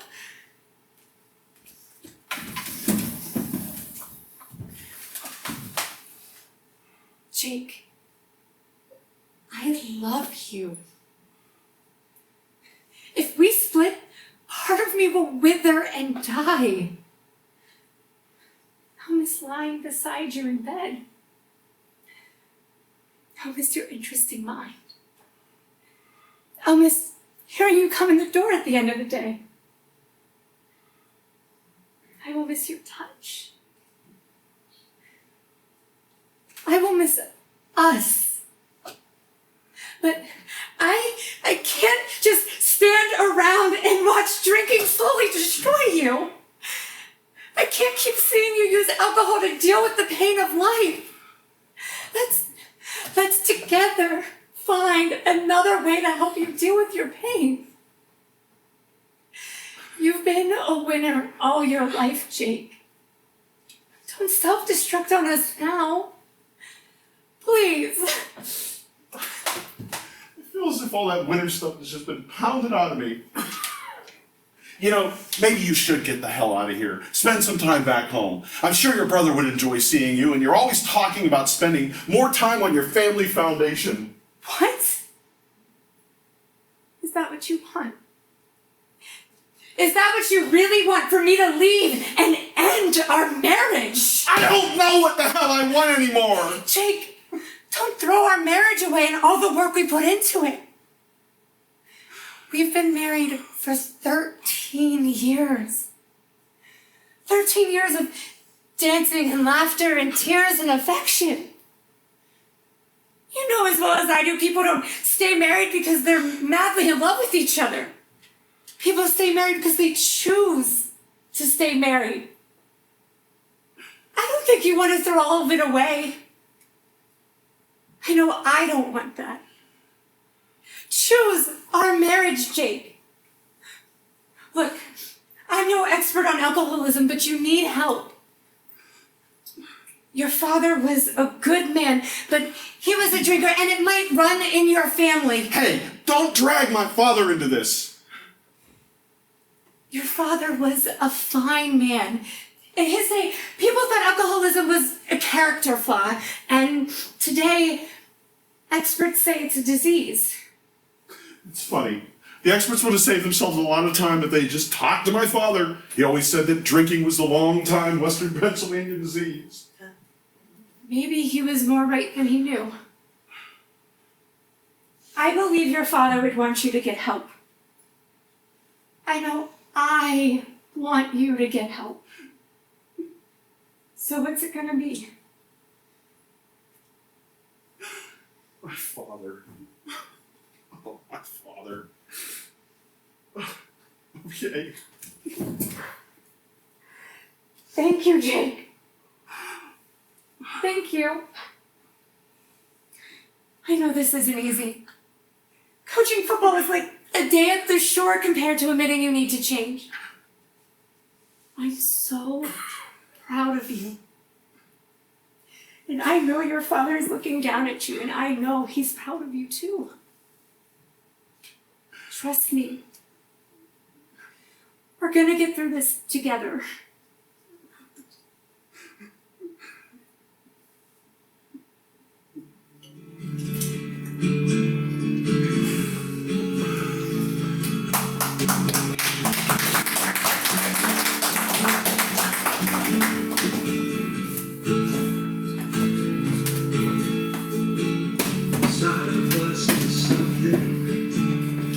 Never existed. Somewhere along the way, I must have missed it. The misdisplay of despair was just a figment of your mind. And all the things you couldn't stand to bear, or all the things you wouldn't dare to find.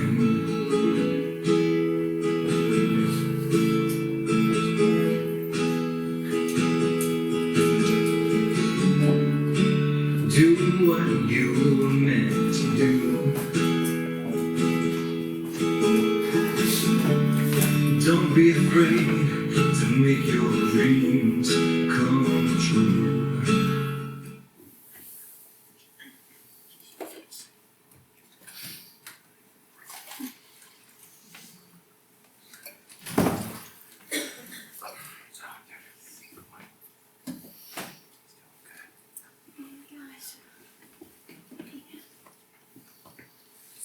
Mr. Sebastian, Dr. Bradley.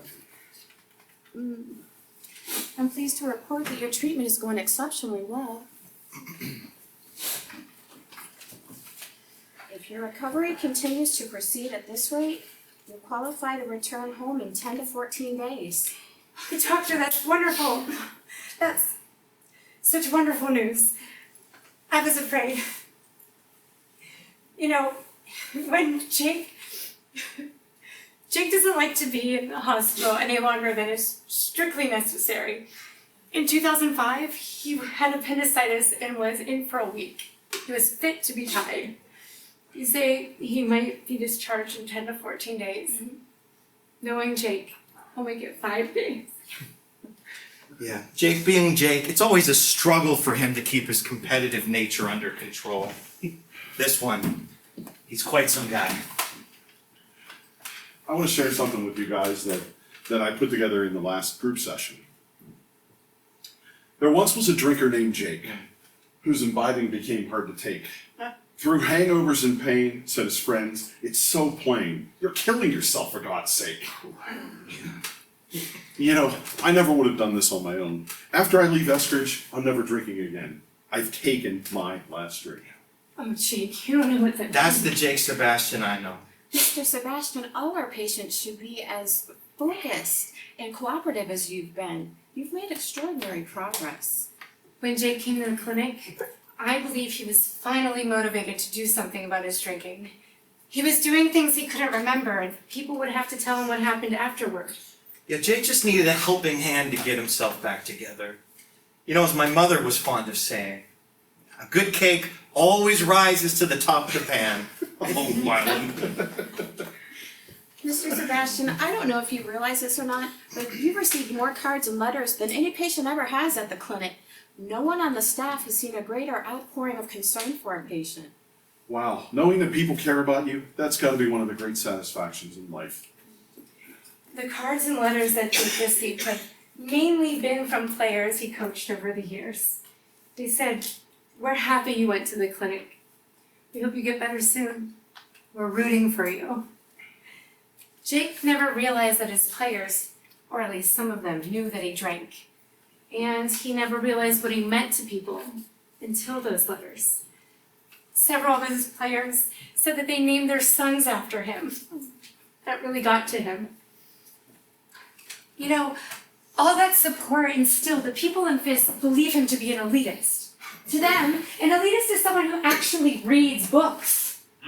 Well, Jake is a bookworm, and he has money, and somehow those two things qualify him to be an elitist in Fisk. Incredible. Right, honey, but you don't have to lay it on so thick. I'm a bookworm, but it's not like I'm always going around saying, Gwendolyn, have you seen my Gottsberger first edition of War and Peace lying around anywhere?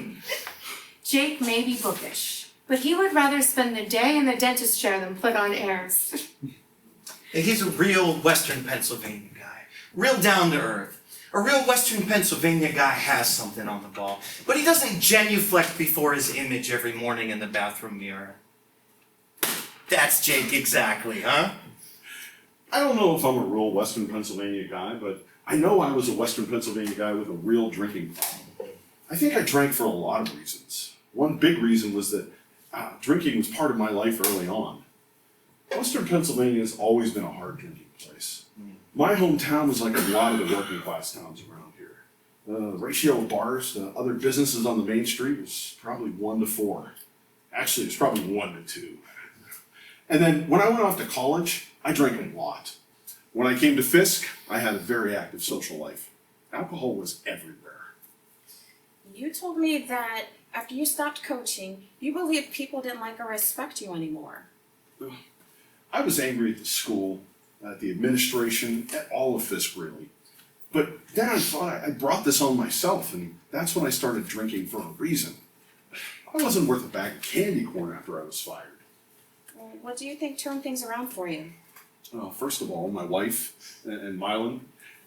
And then I recognized that if I didn't get treatment for my drinking, I could lose everything. When people visit me here, they ask me if I'm doing all right. I can tell that they're so glad I've stopped drinking. You were at a crossroads and you made a choice, a productive choice. One of the counselors here told me that I might be prone to abusing alcohol because my dad had a drinking problem. It might be hereditary. One thing I've learned here is the importance of addressing my feelings.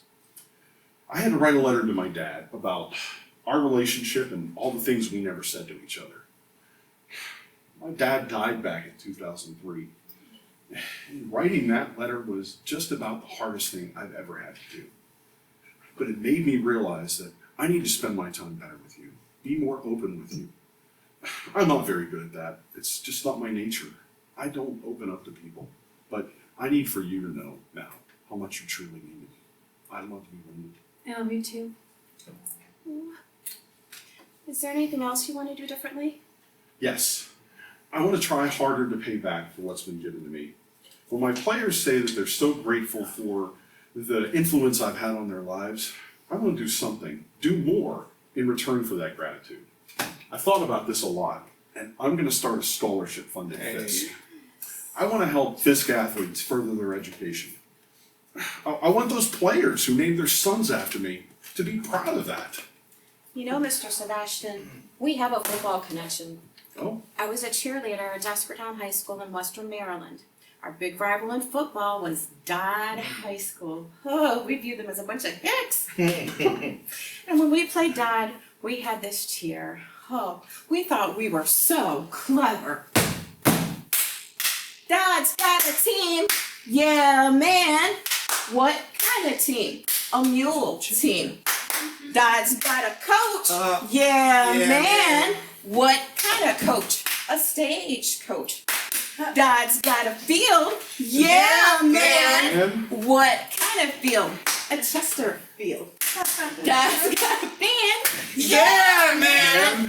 What kind of band? A rubber band. Dodd's got a school.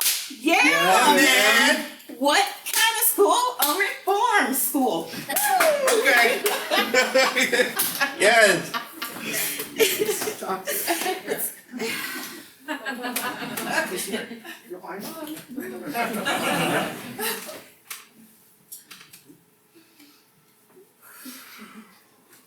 In retrospect, it was when I was a Jaspertown cheerleader that I first came aware of how human beings have this innate need to be superior to someone, to the other. When I went to medical school, I learned how those feelings can be the flip side of feelings of inferiority or insecurity. Those feelings can be the root cause of alcohol abuse. So, in a way, cheerleading and football led to my career in treating alcoholism.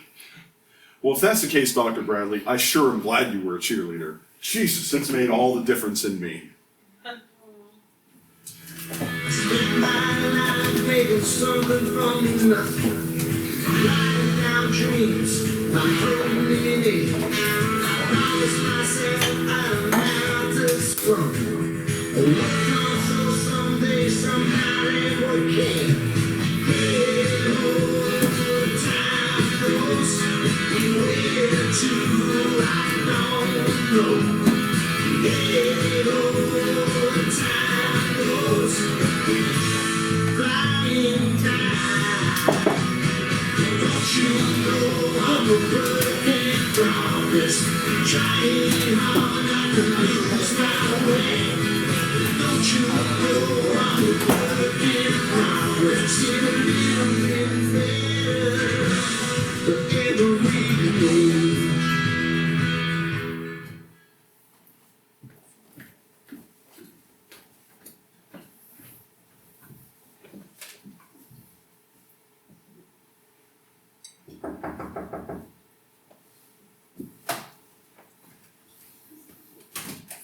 Hi, Gina. Gina.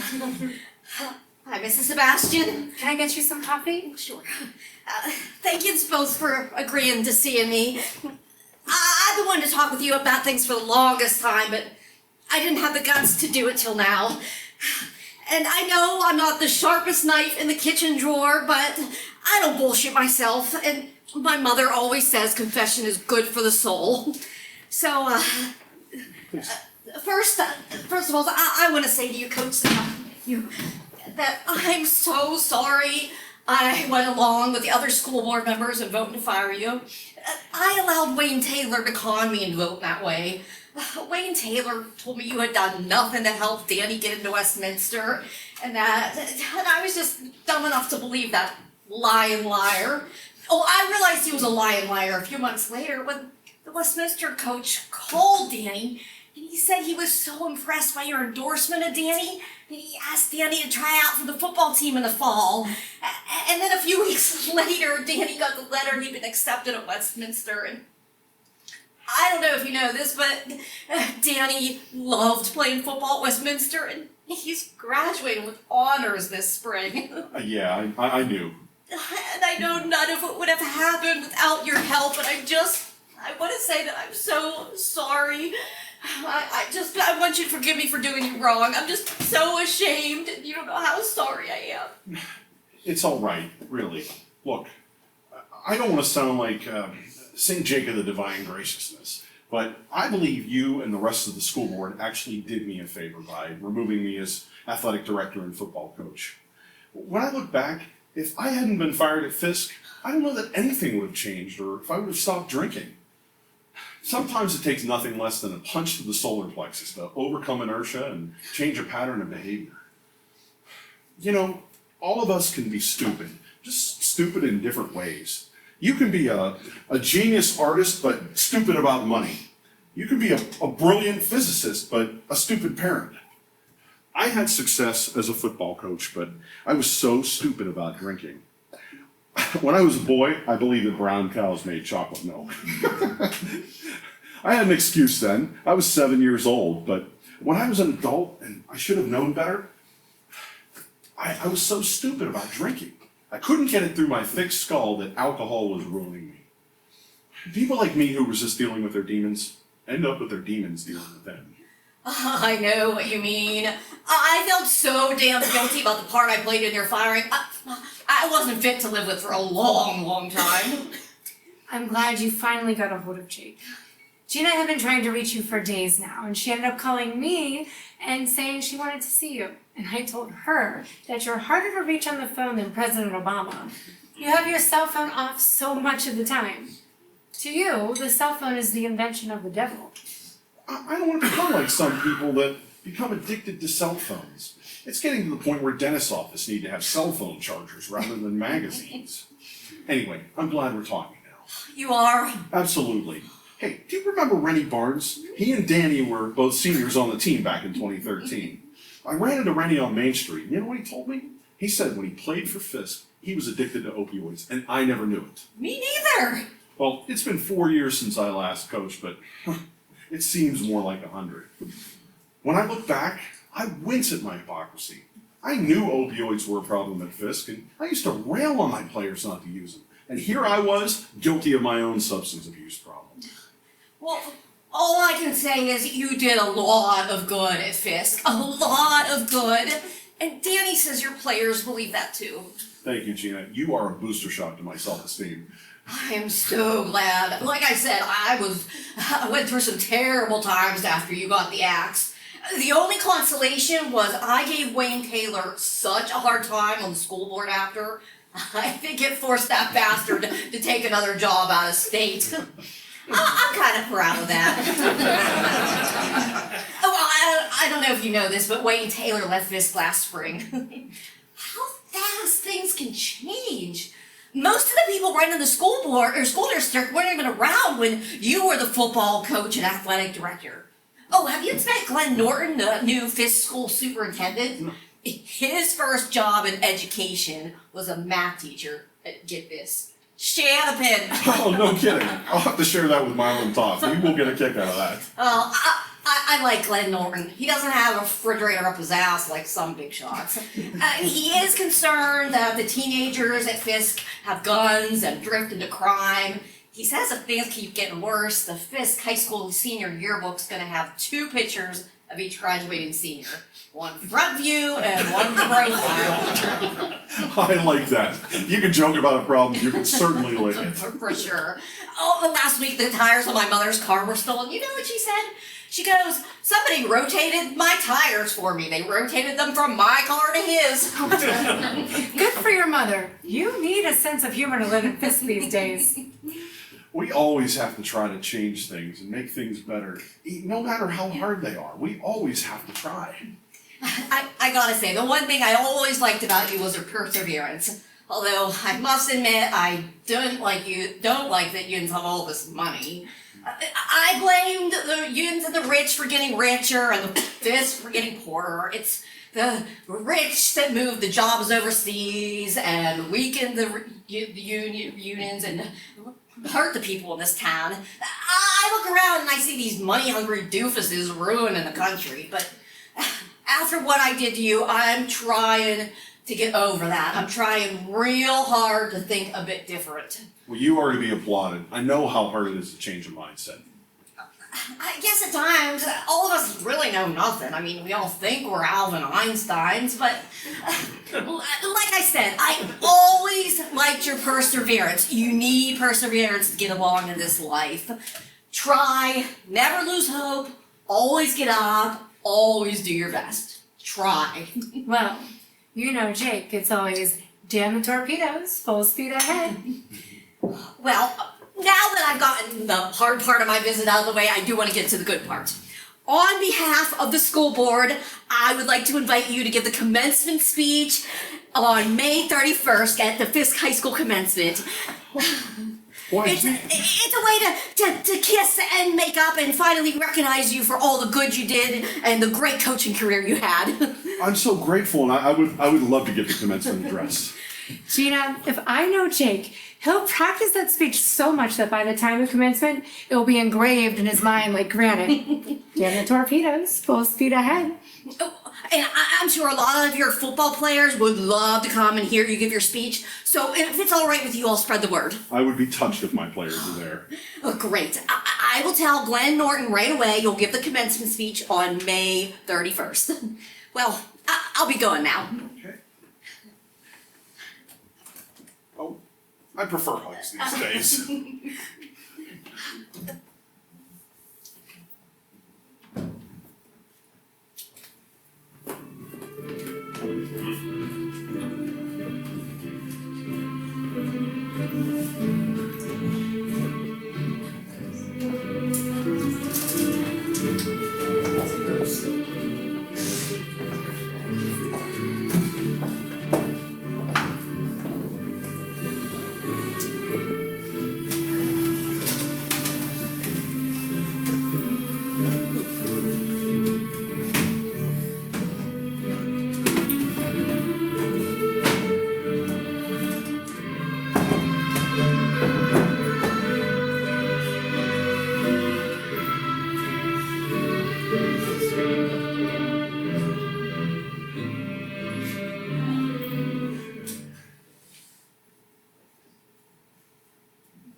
Can't wait to hear what Jake has to say today. I heard that his speech last week at the high school was terrific when he awarded the Fisk varsity athletes scholarships. I tell you what, when he presents those scholarships, I believe he's as happy about that as he is about any victory he ever had as a football coach. He believes he has a comfortable life. He has all he needs. It makes him feel good to use the rest to help others. How much were the scholarships? Oh, $30,000 apiece. $30,000 a piece? Chief, before that, the main scholarship fund at Fisk was $1,000 annually. $1,000! I know from experience with Danny, $1,000 won't get you a year's worth of textbooks and a backpack at college today. They're having a little get together for Jake in the gym after the ceremony. You're all coming, aren't you? Oh, hail the conquering hero! Great to see all of you. Oh, Coach Sebastian, Lynn just invited me to the reception after the ceremony, and I wouldn't miss it for the world. So I don't want to hold you up, but good luck with your speech. Give him hell, Harry. Thank you. Oh, Jake, that reminds me. Milan sent me a message this morning, and I think he sent it to me because he knows, although you might be a great American, you're the world's worst at monitoring their cell phone. Jake, knock him dead with your commencement speech today. I'm happy for you, amigo. It's a well-deserved honor, even if it is at Fisk High School and not Shanapin Academy, Milan. What a jagoff. Well, thank you all for coming. I look forward to seeing you at the reception.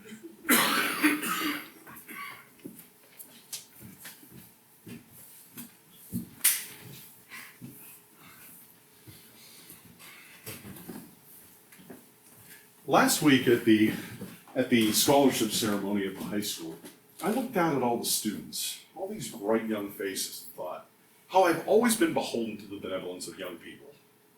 And then I thought how I've always been beholden to the benevolence of my wife. I don't know that my players always listen to me, but I knew you always did. Always. I tried.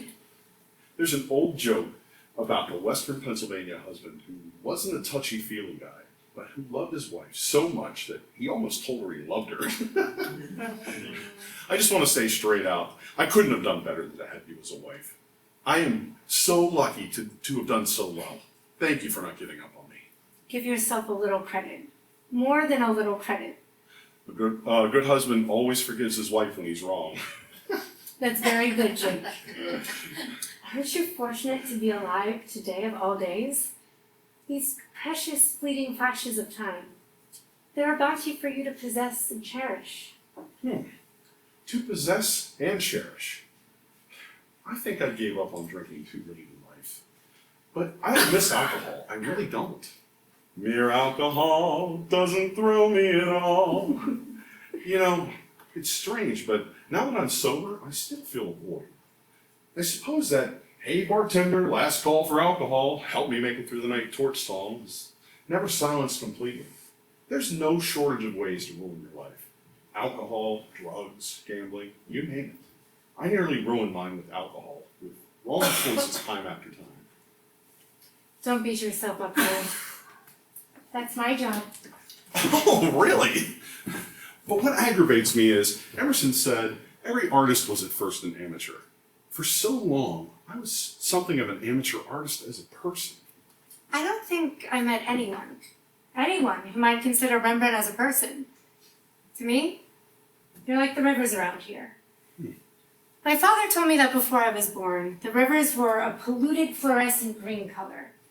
The rivers had always been green, and no one remembers a time when they weren't. Then, in 1959, industry went on strike for 6 months, and all the industry sludge stopped being dumped into the rivers. And to everyone's amazement, the rivers turned blue. A beautiful blue, he said. Now the rivers are blue all the time.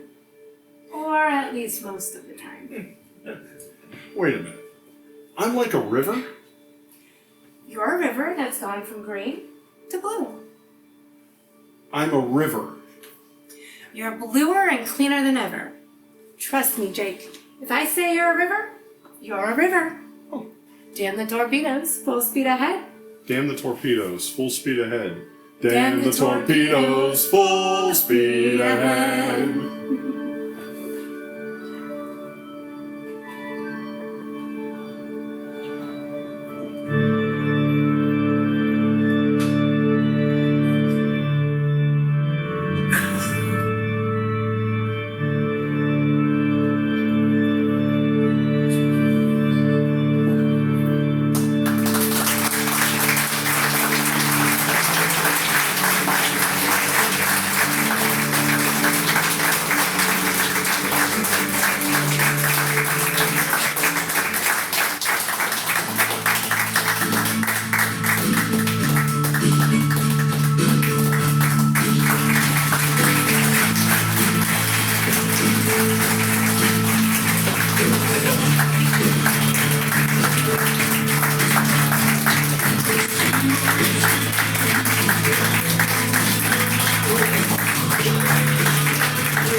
Oh, first!